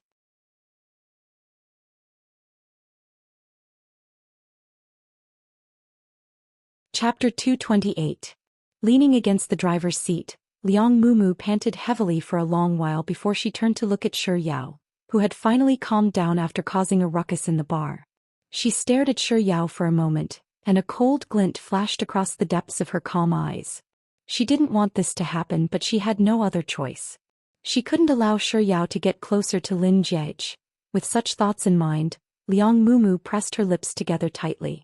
She stepped on the accelerator and drove the car out of the bar. She didn't send Shi Yao back to her home, school, or her apartment. Instead, she drove the car to the entrance of a 5-star chain hotel in the vicinity of the bar. As soon as the car came to a stop, someone immediately walked up to her and helped her up. Liang Mumu didn't head to the front desk to check into a room. Instead, she walked straight to the elevator, took out a room card from her bag and swiped the button. After pressing on the floor number, Liang Mumu stared at the dazed Shi Yao through the elevator mirror. It was only when the elevator doors opened that she finally snapped out of her daze. She led the way to the room, swiped the door and gestured for the attendant to place Shi Yao on the bed. After the attendant left, Liang Mumu finally entered the bedroom of the suite. She stared at the sleeping Shi Yao for a moment before calling out her name, Yao Yao? Yao Yao? Seeing that Shi Yao wasn't responding to her, she patted her cheeks lightly and asked, Yao Yao? Yao Yao? Seeing that there was still no response from Shi Yao, Liang Mumu opened Shi Yao's bag and took out her phone.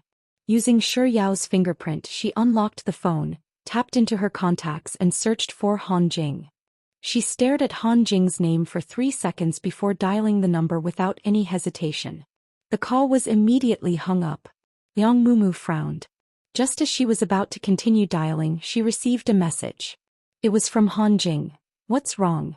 Everyone in the dormitory is asleep, so it's not convenient for me to answer your call. Liang Mumu typed. May I know if you're the senior Han that Shi Yao spoke of? Han Jing, yes. Han Jing sensed that something was wrong and quickly sent another message. Who are you? Liang Mumu, I'm Shi Yao's friend Liang Mumu. We've met before. Do you remember me? Han Jing, yes. What can I do for you? Liang Mumu, it's like this.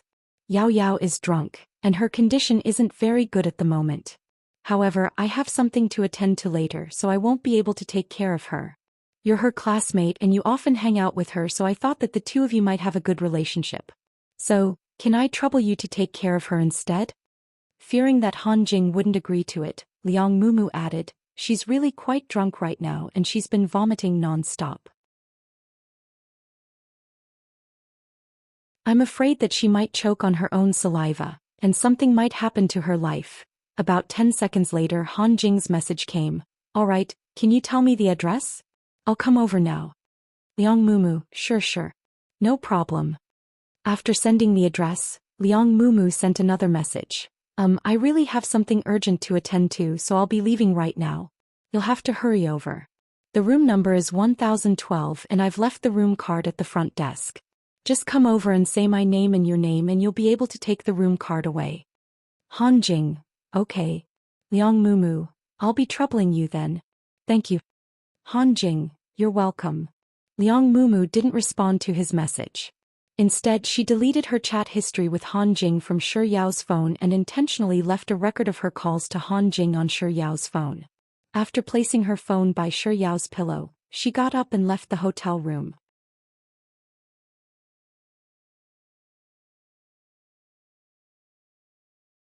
Chapter 229. Stepping out of the elevator, Liang Mumu first headed to the hotel's ATM and withdrew some cash. After which, she walked over to the front desk and passed the room card to a receptionist on night shift. She left Han Jing's name on the card and deposited some cash on the card. After giving the receptionist a few reminders, she finally left the hotel. It was already late at night and the night breeze of early summer brought with it a slight chill. Liang Mumu's gaze wandered around the busy streets for a while before she opened the car door and got into her car. Instead of leaving, she turned on the music in the car and lowered the volume before waiting patiently. Roughly 20 minutes later, a taxi stopped at the entrance of the hotel. A man wearing a baseball cap, an orange t-shirt, black pants, and white sneakers alighted from the car. Liang Mumu couldn't see the man's face clearly, but she had an impression of his clothes. Out of the few times she had met Han Jing, he had been wearing the same clothes more than half of the time. After paying the taxi fare, the man quickly turned around and ran into the hotel lobby. Through the hotel's glass window, Liang Mumu saw the man standing at the front desk for a moment before he grabbed a room card and headed for the elevator. Just as the man's silhouette disappeared into the elevator, Liang Mumu's phone rang. Picking up the call, she saw that it was from the receptionist whom she had paid earlier. "Miss Liang, Mr. Han Jing has arrived." He just took the room card and went upstairs. After hanging up the call, Liang Mumu sat in the car for a while longer before stepping on the accelerator and driving off. After returning home, Liang Mumu parked her car in the garage. Instead of taking the elevator straight up, she took a detour to the courtyard to take a look at the villa next door. The lights in Lin Jia's bedroom were still dark. Most likely he hadn't returned home for the weekend. The curtains in Lin Jia's room were drawn, but one could still vaguely see light through the gaps in the curtains. The lights in the largest master bedroom were still lit, and the curtains weren't drawn either. The lights in the study next door were also lit.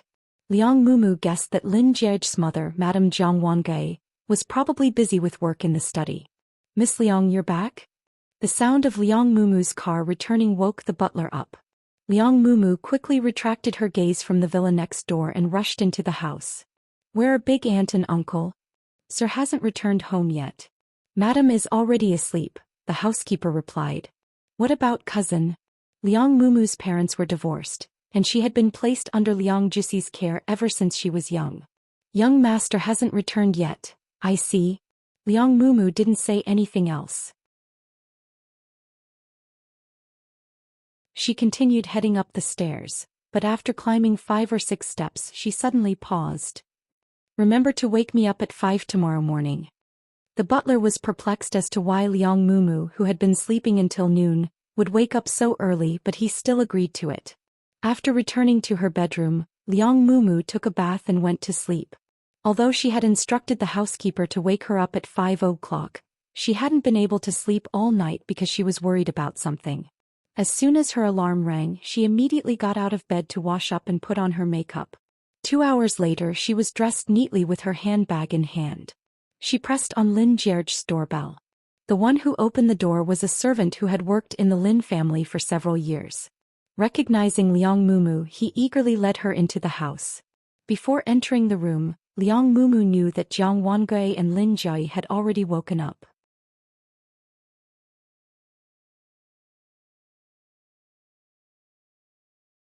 Chapter 230.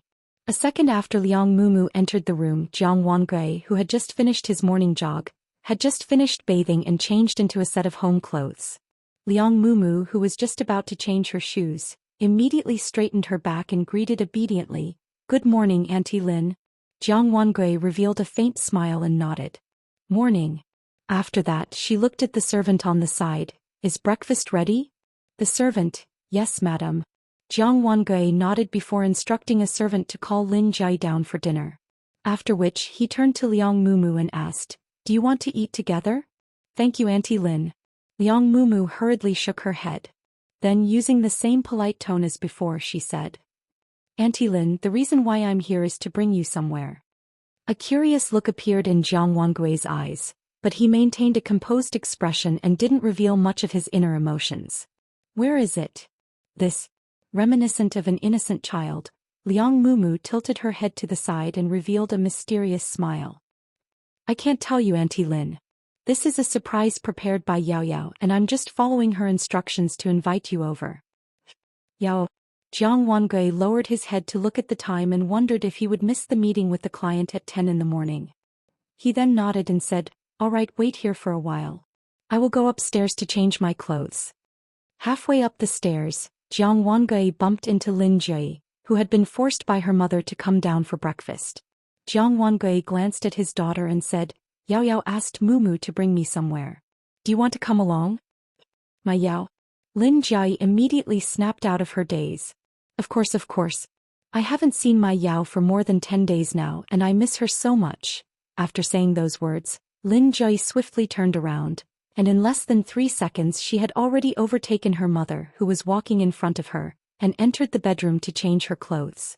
The three of them rode in Jiang Wangui's car, which was driven by Jiang Wangui's driver. It was a weekend morning, so the roads weren't too bad. It didn't take them long to arrive at Shi Yao's hotel. Liang Mumu hugged Jiang Wangui's arm coquettishly as she praised how Jiang Wangui had become younger once again. At the same time she said that she wanted to be as capable as Jiang Wangui when she grew up. After that they took the elevator all the way to Shi Yao's hotel floor. Liang Mumu walked up to the entrance of Shi Yao's hotel and pressed the doorbell. Roughly half a minute later Shi Yao's voice sounded from within. "Who is it?" "Yao, it's me," Liang Mumu replied. Very soon the door opened and a disheveled Shi Yao dressed in a bathrobe reeking of alcohol appeared before Jiang Wangui and Lin Jai. "Huh. Yao Yao. Why haven't you cleaned yourself up yet?" Liang Mumu asked in astonishment upon seeing the state Shi Yao was in. She stared blankly at Liang Mumu for a moment before turning to look at Jiang Wangui and Lin Jai standing behind her. Then she asked in bewilderment, "Auntie Lin, sis Jai, you too?"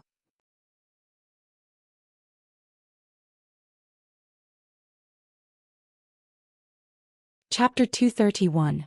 Shi Yao frowned slightly as if she couldn't understand what Liang Mumu was saying, and her lips moved once more. But this time, before she could even make a sound, Liang Mumu had already pushed her into the hotel room. "Yao, hurry up and open the door. Let Auntie Lin and sis Joy in. What are you doing standing in the corridor?" After entering the room, Liang Mumu pinched her nose and spoke once more. "Yao Yao, how much wine did you drink last night? You're going to choke me to death. Hurry up and take a shower or else the smell of alcohol will spread to Auntie Lin and sis Jai. It'll affect their work later on." Lin Jai, who hadn't spoken a single word since she appeared, quickly spoke up. "That won't happen. It's fine.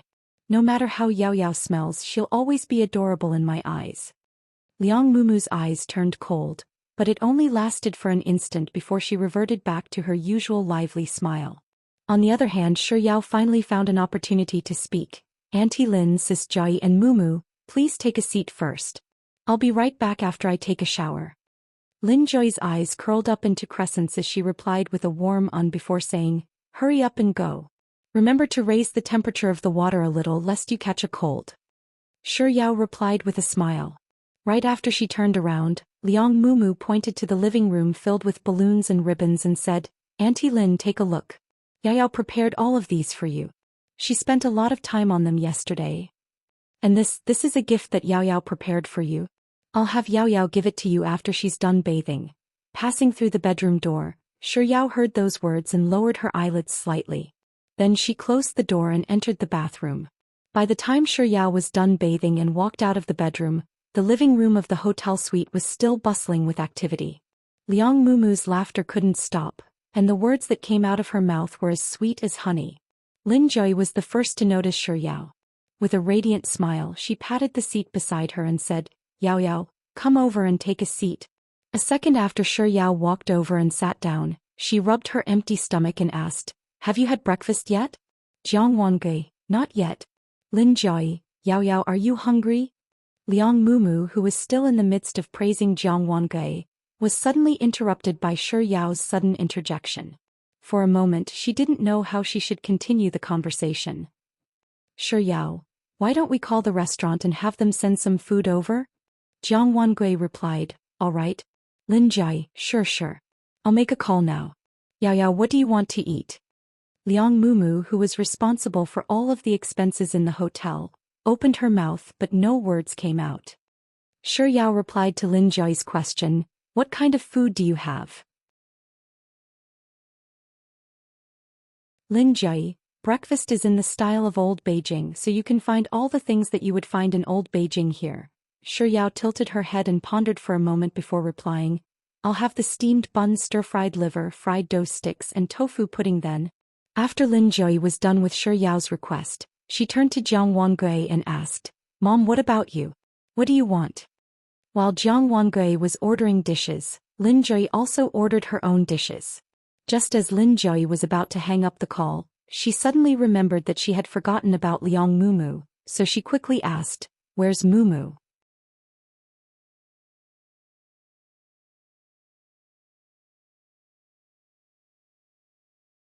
Chapter 232. Reminded by Jiang Wan immediately said, "Oh, I almost forgot. Just order 4 glasses of milk." You should drink a glass of milk for breakfast to supplement your nutrition. Sure Yao, I want to drink yogurt, Jiang Wangui said, then give Yao Yao a cup of yogurt in addition to the milk. Lin Jai did as instructed. Liang Mumu. Soon the waiter brought the breakfast over. Ever since Jiang Wangui passed the age of 40, he had been very strict with his diet. As such, he only ate a third of the food he ordered before putting down his chopsticks. Lin Jai wasn't as picky as Sure Yao, but she couldn't eat as much as Sure Yao. So by the time Lin Jai was done eating, there was still half of Sure Yao's food left. Seeing that Sure Yao hadn't finished her breakfast yet, Jiang Wangui and Lin Jai weren't in a hurry. One of them was reading the morning paper while the other was looking at her phone. On the other hand, Liang Mumu, who had only ordered a glass of milk, was growing more and more anxious. Just as Lin Jai was thinking about how she could expose the sleeping Han Jing in the bedroom, she suddenly yawned and stood up. I'll head to the washroom for a moment. There were 2 washrooms in the suite. One was at the entrance of the hotel room and the other was in the bedroom. Liang Mumu was still fretting over what she should do, but as soon as Lin Jai entered the washroom at the entrance of the hotel, she quickly clutched her stomach and stood up as well. My stomach hurts a little too, so I need to head to the washroom too.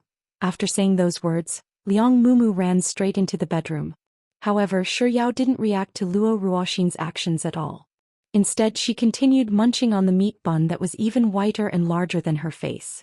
Not long after, the sound of the toilet flushing came from the bathroom in the bedroom. Not too long later, Liang Mumu's scream sounded from the bedroom. What's wrong? Jiang Wangui furrowed his brows and raised his head from the newspaper. As Sure Yao's mouth was stuffed full of buns, it wasn't convenient for her to speak. Thus, she could only shake her head blankly. How could this be?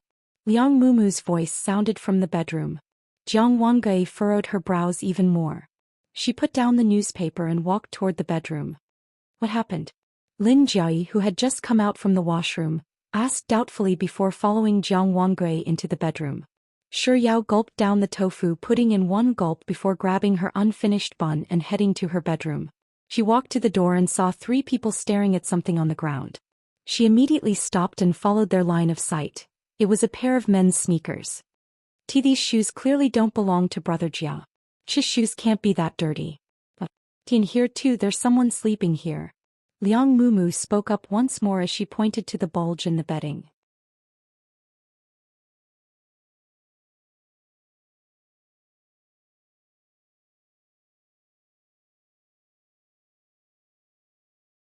Chapter 233. As Liang Mumu spoke, tears welled up in her eyes. I really didn't know that such a thing would happen. Yao, you don't seem like such a person. I really didn't think that things would turn out this way. If I hadn't remembered the time wrongly and we came here ahead of time, would we have known about what Yao Yao had done for a very long time? My gosh, this is really too scary. Ai. Liang Mumu seemed to be at a loss for words. She turned to Jiang Wangui and Lin Jui in bewilderment, as if she had just suffered a heavy blow. Auntie Lin, Sis Jai WW, what should we do? Jiang Wangui was a woman who had weathered through many trials and tribulations. Even though such a thing had happened, she still maintained her composure. Without any hesitation, she turned to Lin Jai and said, Jai, go and pull the blanket away. No. Sure Yao, who was standing at the door, swallowed the bun in her mouth and exclaimed in shock. Seeing Sure Yao's reaction, Liang Mumu, who had witnessed Han Jing entering the hotel with her own eyes, was even more certain that her plan had succeeded. Thus, her words became even more forceful. I think I know who the person inside is. Now, is it that senior Han of yours? I've always thought that the 2 of you had a close relationship, but who could have thought that it would actually be true? What I hate the most is wasting my breath like this. Jiang Wangui seemed to have lost his patience as he walked toward the bed in his high heels. But barely after she took a few steps, Lin Jui pulled her back and said, Mom, I believe that Yao Yao isn't that kind of person. There are some things that might not necessarily be the truth. There must be some kind of misunderstanding. Sis Jui, I know that you like Yao Yao, but you should know your limits when it comes to liking someone. Even after such a thing has happened, are you still unwilling to face reality? Liang Mumu chimed in as she walked over to the bed. That's right. Just as Liang Mumu was about to pull the blanket away, Sure Yao stuffed the last bite of the bun into her mouth and rushed over to press down on the blanket. Due to the food in her mouth, it was difficult for her to speak, but she was looking at Liang Mumu with a gaze filled with don't want. Without any hesitation, Liang Mumu bellowed indignantly, "Yao, you finally know fear at a time like this? Didn't you think about the consequences when you were doing this? You're clearly Brother Jia's fiancé." The reason why she hadn't fallen out with her all this while was because she didn't have a chance. What she wanted was a sure hit. Now that such a great opportunity was right in front of her, how could she let it go? With this thought in mind, Liang Mumu increased the strength she exerted to lift the blanket. Shi Yao continued munching on her buns as she pressed down on her blanket. Eventually, as if she couldn't withstand Liang Mumu's strength, the latter yanked the blanket away. The person who was only wearing a pair of underwear on the bed was instantly revealed to everyone. It was a living person with short hair and facial features that looked like a boy's. However, this boy was different from ordinary boys because he had a chest. Although it was pitifully small, like a slightly bulging poached egg, it was enough to reflect his gender. As the quilt was lifted, the sleeping boy on the bed was finally woken up. Seeing the 4 people around her staring at her, she screamed and then pulled the bedsheet to protect her poached egg.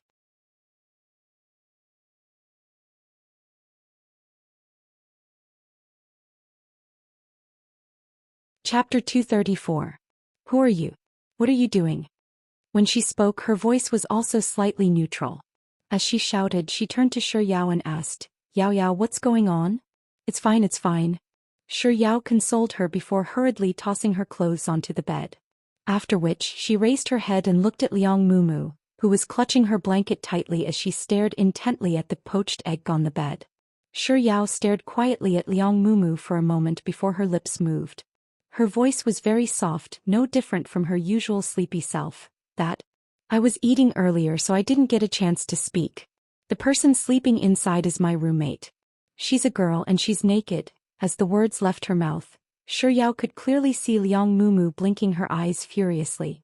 After confirming that the person before her was really a woman, the look of disbelief on her face slowly turned into one of confusion. When Liang Mumu's gaze met Shi Yao's, a cold glint flashed across Shi Yao's usually gentle eyes. But in the next instant, a smile crept up her lips, and with a pair of bright eyes she turned to Jiang Wangui and Lin Jiayi and said, "Auntie Lin, Sis Jiayi, this is my roommate from university. Her name is Jiang Yu." After which she turned to Jiang Yu and said, "Yeah, this is Auntie Lin and Sis Jiayi." Jiang Yu quickly nodded and greeted, "Hello Auntie Lin." "Hello Sis Jiayi." Jiang Wangui replied with a polite smile, "Hello." Compared to her mother, Lin Jiayi's smile was much more radiant. "Yao Yao's roommate, it's nice to meet you. Remember to come over to our house with Yao Yao when you're free." Hearing Lin Jiayi's words, Jiang Yu's smile widened. "Thank you, big sis." Seeing that Jiang Yu, Jiang Wangui, and Lin Jiayi were done with their greetings, Shi Yao said, Yeah, you sure are a good sleeper. We've been in the bedroom for so long, but you still haven't woken up." Jiang Yu scratched her head as if she was embarrassed. She smiled apologetically and said, "Well, I've always been like a dead pig when I sleep." Amused by Jiang Yu's analogy, Lin Jiayi burst into laughter. Even Jiang Wangui, who had always been strict, couldn't help but smile. Who would describe themselves like that? Shi Yao glanced at Jiang Yu with a smile before continuing, "Why don't we head to the living room to rest for a while so that Yaya can wake up?" Right. Lin Jiayi nodded as she grabbed Jiang Wangui's arm and walked out of the bedroom. In the instant that the duo disappeared through the door, Shi Yao finally turned her gaze back to Liang Mumu. She didn't say anything at all. Instead, she calmly responded to Liang Mumu's ever-changing gaze for a moment before saying, "Let's go, let's head out." Then she led the way out of the bedroom. It was only after Shi Yao sat down beside Lin Jiayi that Liang Mumu slowly walked out of the bedroom. The atmosphere in the living room instantly froze because of her appearance. In the business world, Jiang Wangui was a formidable figure who didn't pale in comparison to any man. As soon as Liang Mumu lifted the blanket and saw that the person on the bed was a woman, she could already roughly guess what was going on.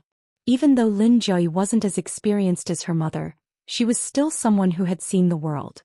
In her eyes, Liang Mumu's tricks were no different from child's play, as if they were child's play.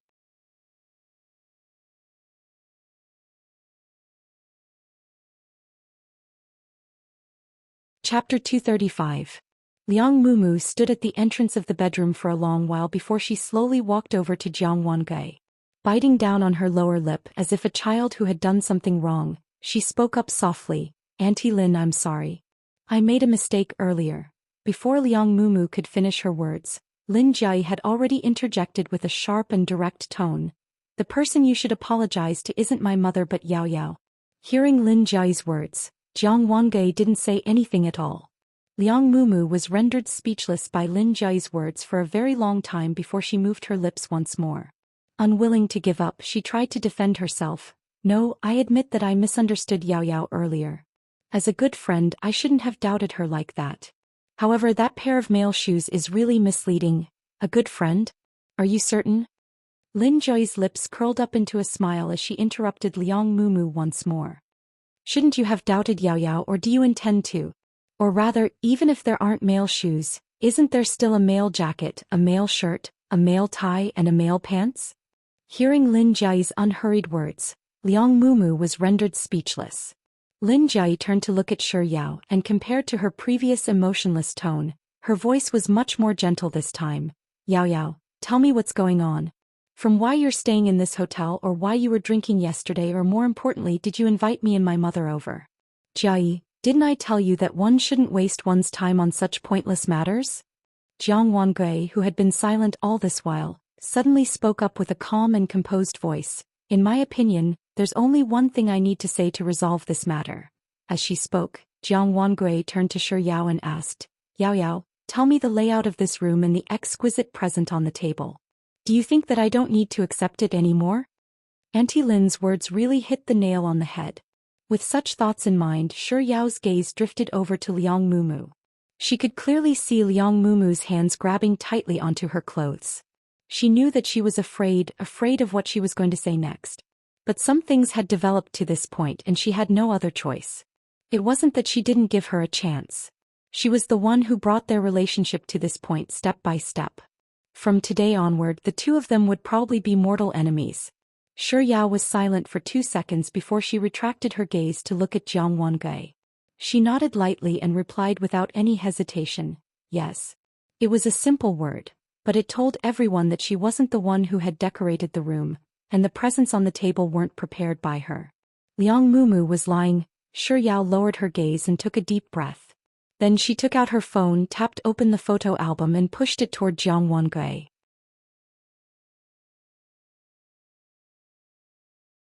"These are the photos I took last night. Mumu invited me to a bar, so I casually took a few of them. I don't have any ulterior motives other than posting them on my Moments page. I didn't think that I'd be able to use them here."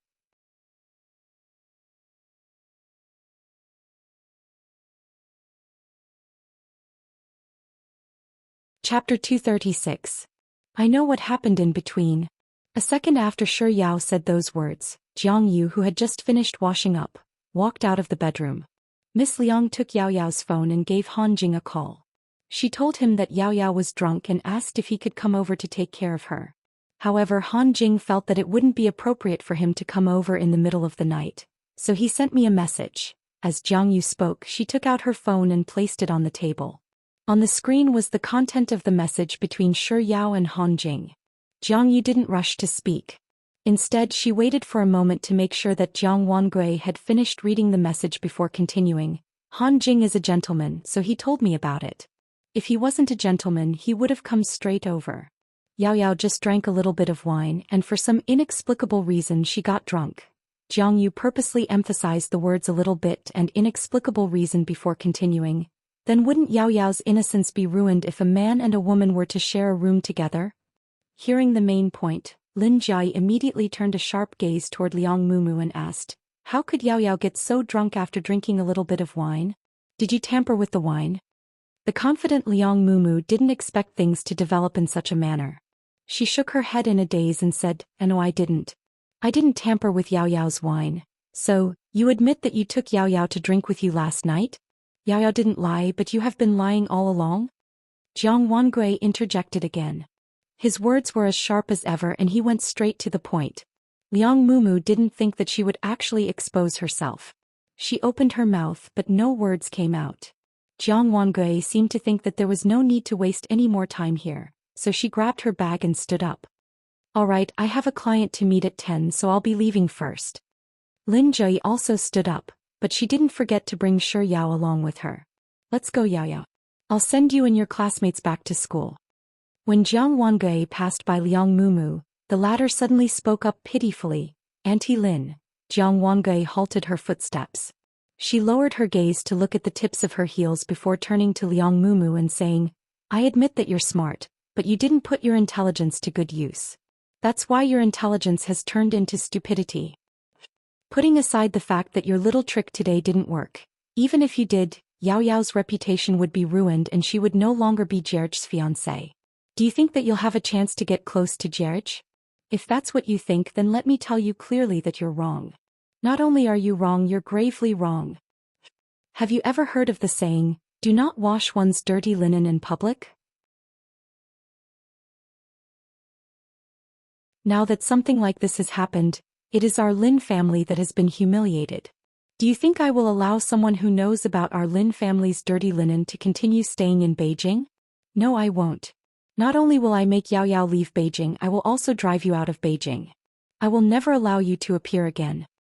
After parting ways with Jiang Wangui and Lin Jie, Jiang Yu immediately asked, Yao Yao, is that Lin Jie's mother? She's really a domineering female. See, the words she said to Liang Mumu before she left were really cool. Shi Yao didn't respond to Jiang Yu's words. Jiang Yu continued praising Jiang Wangui and Lin Jie.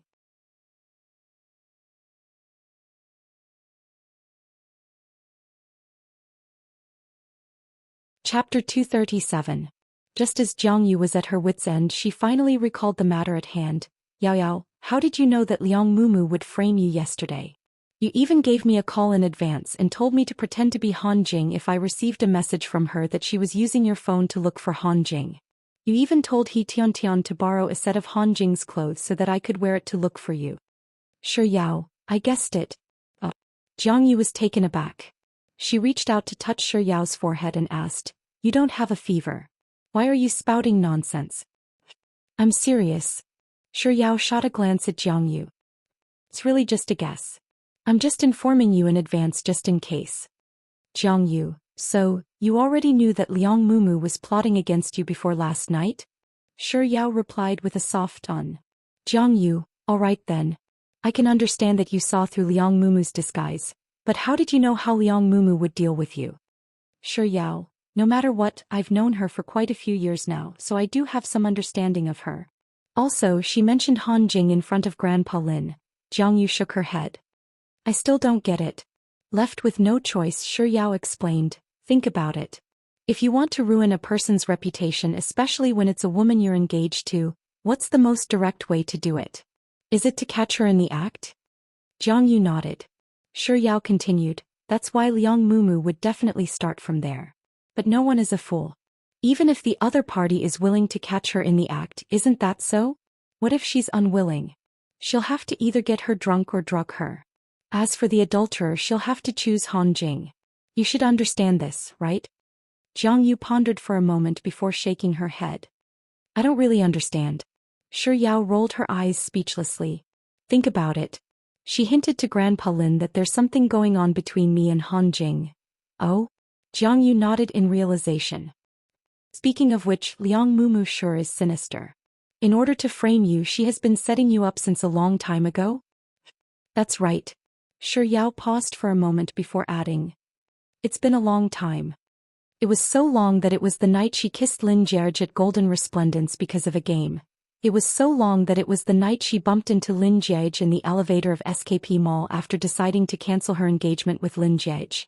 It was so long that it was the first time she passed a candy to her and introduced herself. I'm Liang Mumu. What about you? What's it called? Some things from the beginning were fake. So from the day they met, they were destined to separate. Yao Yao? Oblivious to Shi Yao's reaction, Jiang Yu asked once more, there's still something I don't understand. Why didn't you call Han Jing directly and have him inform me when he receives Liang Mumu's message?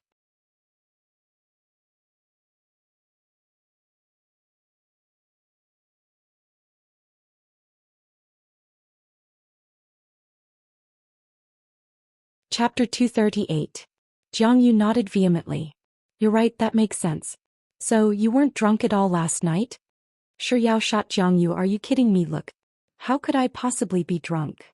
I remember telling you that the bowl-smashing wine in Shikan was so much that the people around me changed several times. So, everything that happened in the bar last night was just an act by her. No, to be more precise, Liang Mumu was putting on an act last night, so Shi Yao decided to put on an act together with her. One's life depended on acting, and there was no one in the world who wasn't an actress. But in the end, just as they were about to reach the dormitory building, Shi Yao still chose to part ways with Jiang Yu. Lin Jie was busy with his project last night, and he only went to sleep at 5 in the morning. Barely a few hours later, he was awoken by the sound of a message. Grumpily, he picked up his phone and glanced at the screen. It was a WeChat message from Lin Jie, but he tossed his phone aside and went back to sleep without even looking at it. Just as he closed his eyes, a series of notifications sounded from his phone once more. Lin Jie picked up his phone and was about to switch it off when he saw the word Yao Yao on the screen. A slight frown appeared on his forehead, and his drowsiness instantly cleared up. Yawning, he tapped into WeChat. Lin Jie, there's something that I'm sure will interest you. Do you want to know? Lin Jie, Shem?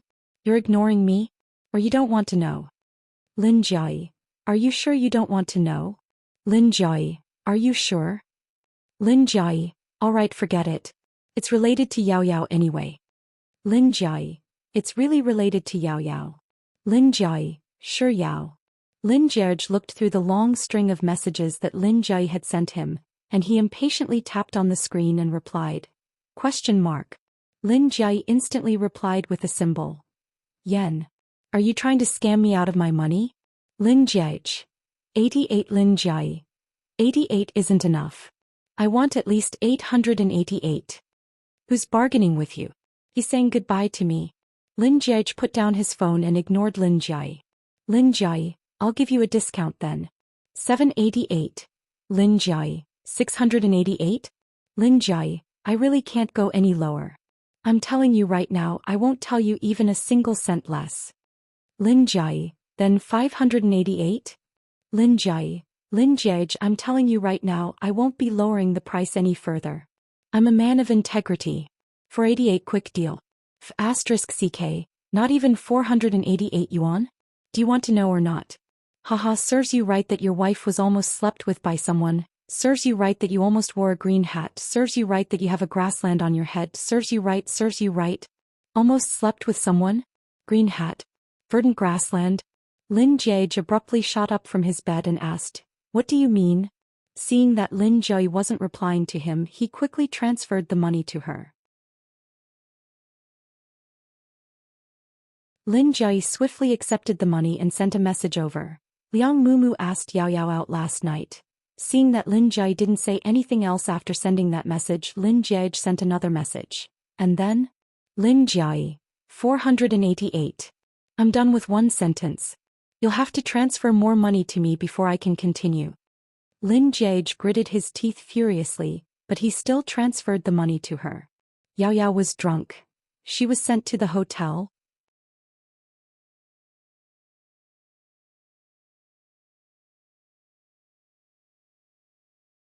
Chapter 239.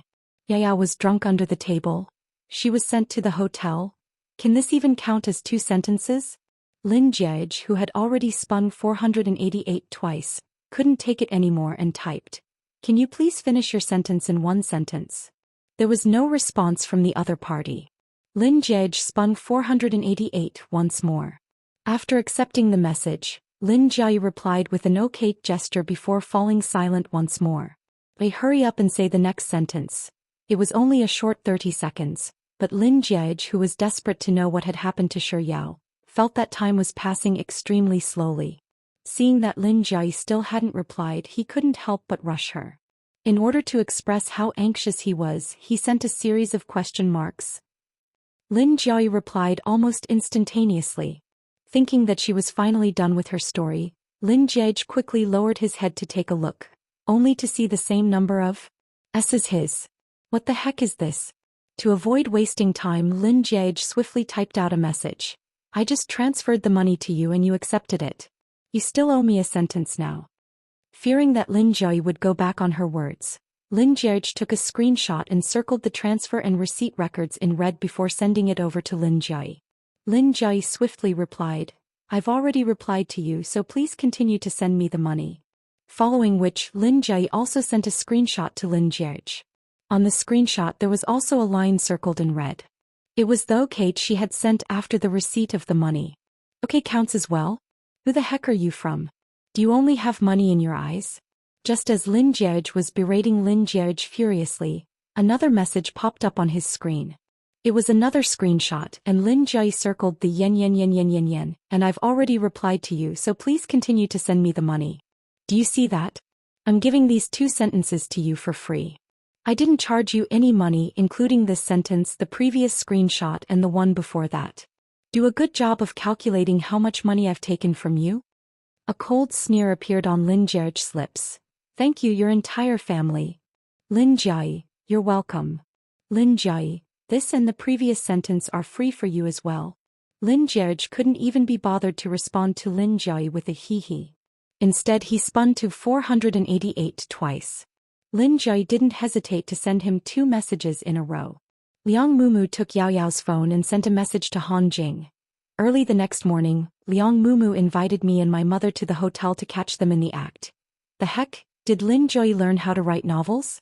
The card's ability to attract cards was so amazing. Worried about Soft Bun's condition, Lin Jiayi continued transferring money, and just like before he made 2 consecutive transfers. Lin Jiayi, when we rang the doorbell, Yao Yao had just woken up and she was only wearing a bathrobe. Liang Mumu said that it's Mother's Day today, so Yao Yao specially prepared a surprise for her mother. After which, Liang Mumu urged Shi Yao to quickly wash up, and after Shi Yao came out we had breakfast together. Then when I went to the toilet, Liang Mumu said that she wanted to use the toilet too. So, Liang Mumu went to the toilet in Yao Yao's hotel room, and that's when Liang Mumu started screaming.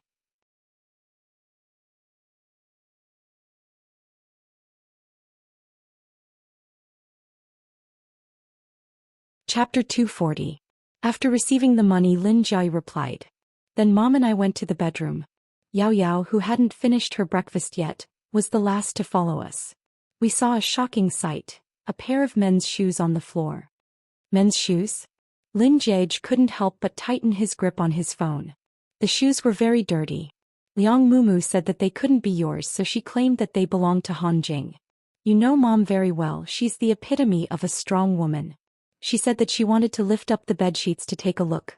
Yao Yao said no, so I stopped Mom, but no one stopped Liang Mumu. After that, Liang Mumu took the bedsheets away. Damn it. It always ends at the most classic place. Lin Jiayi transferred 5 sums of money this time around. Lin Jiayi accepted all of them. Then we saw a girl who looked like a man but had a poached egg on her chest. A girl? Lin Jiayi heaved a sigh of relief. After that, Liang Mumu's scheme failed. Han Jing is a gentleman, so he didn't come and got Yao Yao's roommate instead.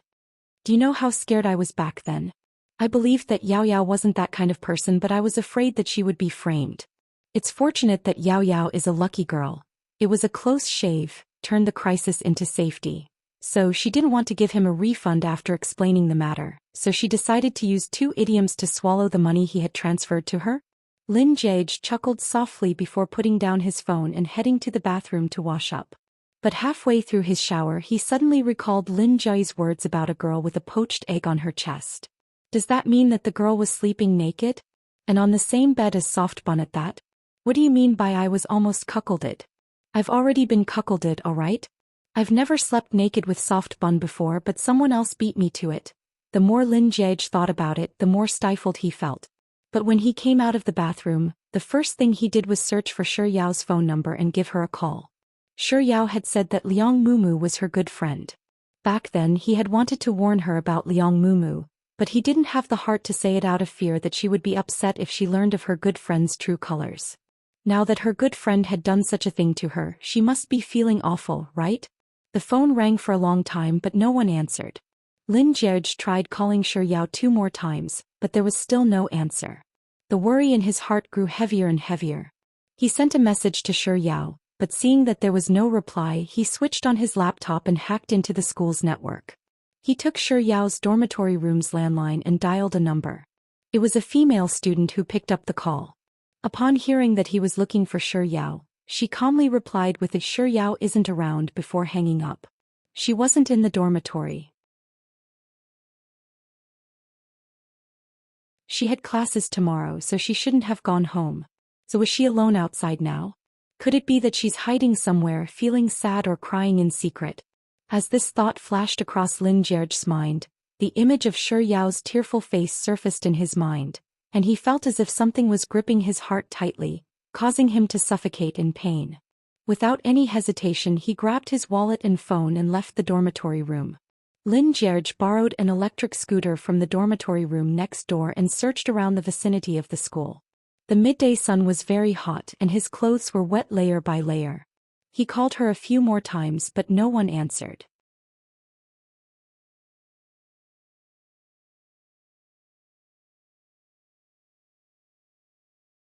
Chapter 241. Time slowly trickled by, and just as the sun was setting in the west and the entire city was dyed crimson, Lin Jie, who was still unable to contact Shi Yao, stopped his car by the roadside and gave Lin Jie a call. The phone rang once before it was hung up. Then the phone vibrated in his palm and a message appeared on the screen. Lin Jie, I'm accompanying mom to meet a client. Lin Jie pondered for a few seconds before typing. Do you have any close friends? Even though Lin Jie couldn't be considered as a girl, she should still be able to understand the thoughts of a girl better than him. Lin Jie instantly replied, yes. A second later, Lin Jie replied, my very good friend is Money. Lin Jie moment later, Lin Jie typed a few times on the keyboard and asked, can you give me a breathing creature? Alright then. Lin Jie. I'll take the panda then. It's a national treasure and it looks like it's worth more than money. He shouldn't have come looking for her. Lin Jie, restriction. Only one person. Lin Jie, why don't you just ask the person I'm closest to? A creature that can still breathe? Who taught you Chinese? Lin Jie suddenly felt an urge to put away his phone. Lin Jie, the person I'm closest to is naturally little cutie Yaya. Soft bun. Lin Jie didn't want to use soft bun as an example, so he asked, is there anything else? Lin Jie, of course there's only one of them. If there were two of them, would they still be considered as close friends? If it was you, could it be that there were two people you loved the most in your heart? You can be a two-timing playboy, but I can't. I'm single-minded and focused. Alright, he accepted the first part, but what the hell was with the second part? Dedicated. Is this the word I should use for soft bun? Lin Jie was extremely displeased, but he still went straight to the point. Fine. If Yao Yao betrays you, what will you do? It took quite a while before Lin Jie's message finally came in. The other party is typing a message. Lin Jie looked at it expectantly and he soon saw a sentence. Yao Yao will never betray me. Lin Jie, hypothetically. Lin Jie, there's no such hypothesis. Lin Jie, I trust Yao Yao's character. Lin Jie, do you not trust Yao Yao's character? Lin Jie, that has nothing to do with whether I believe it or not. Like I said, it's hypothetical. Do you know what hypothetical means? Hypothetically refers to what if, a baseless imagination. Lin Jie, the other party refuses to participate in your hypothesis. Lin Jie gritted his teeth. Then why did you ask me to play the role of the Empress and marry you when we were young? Wasn't that just a hypothetical game? Lin Jie, are you the same as Yao Yao? You can assume whatever you want. Yao Yao can't mean can't. Lin Jie brought out his trump card. Name a price. How much are you willing to pay for this hypothesis?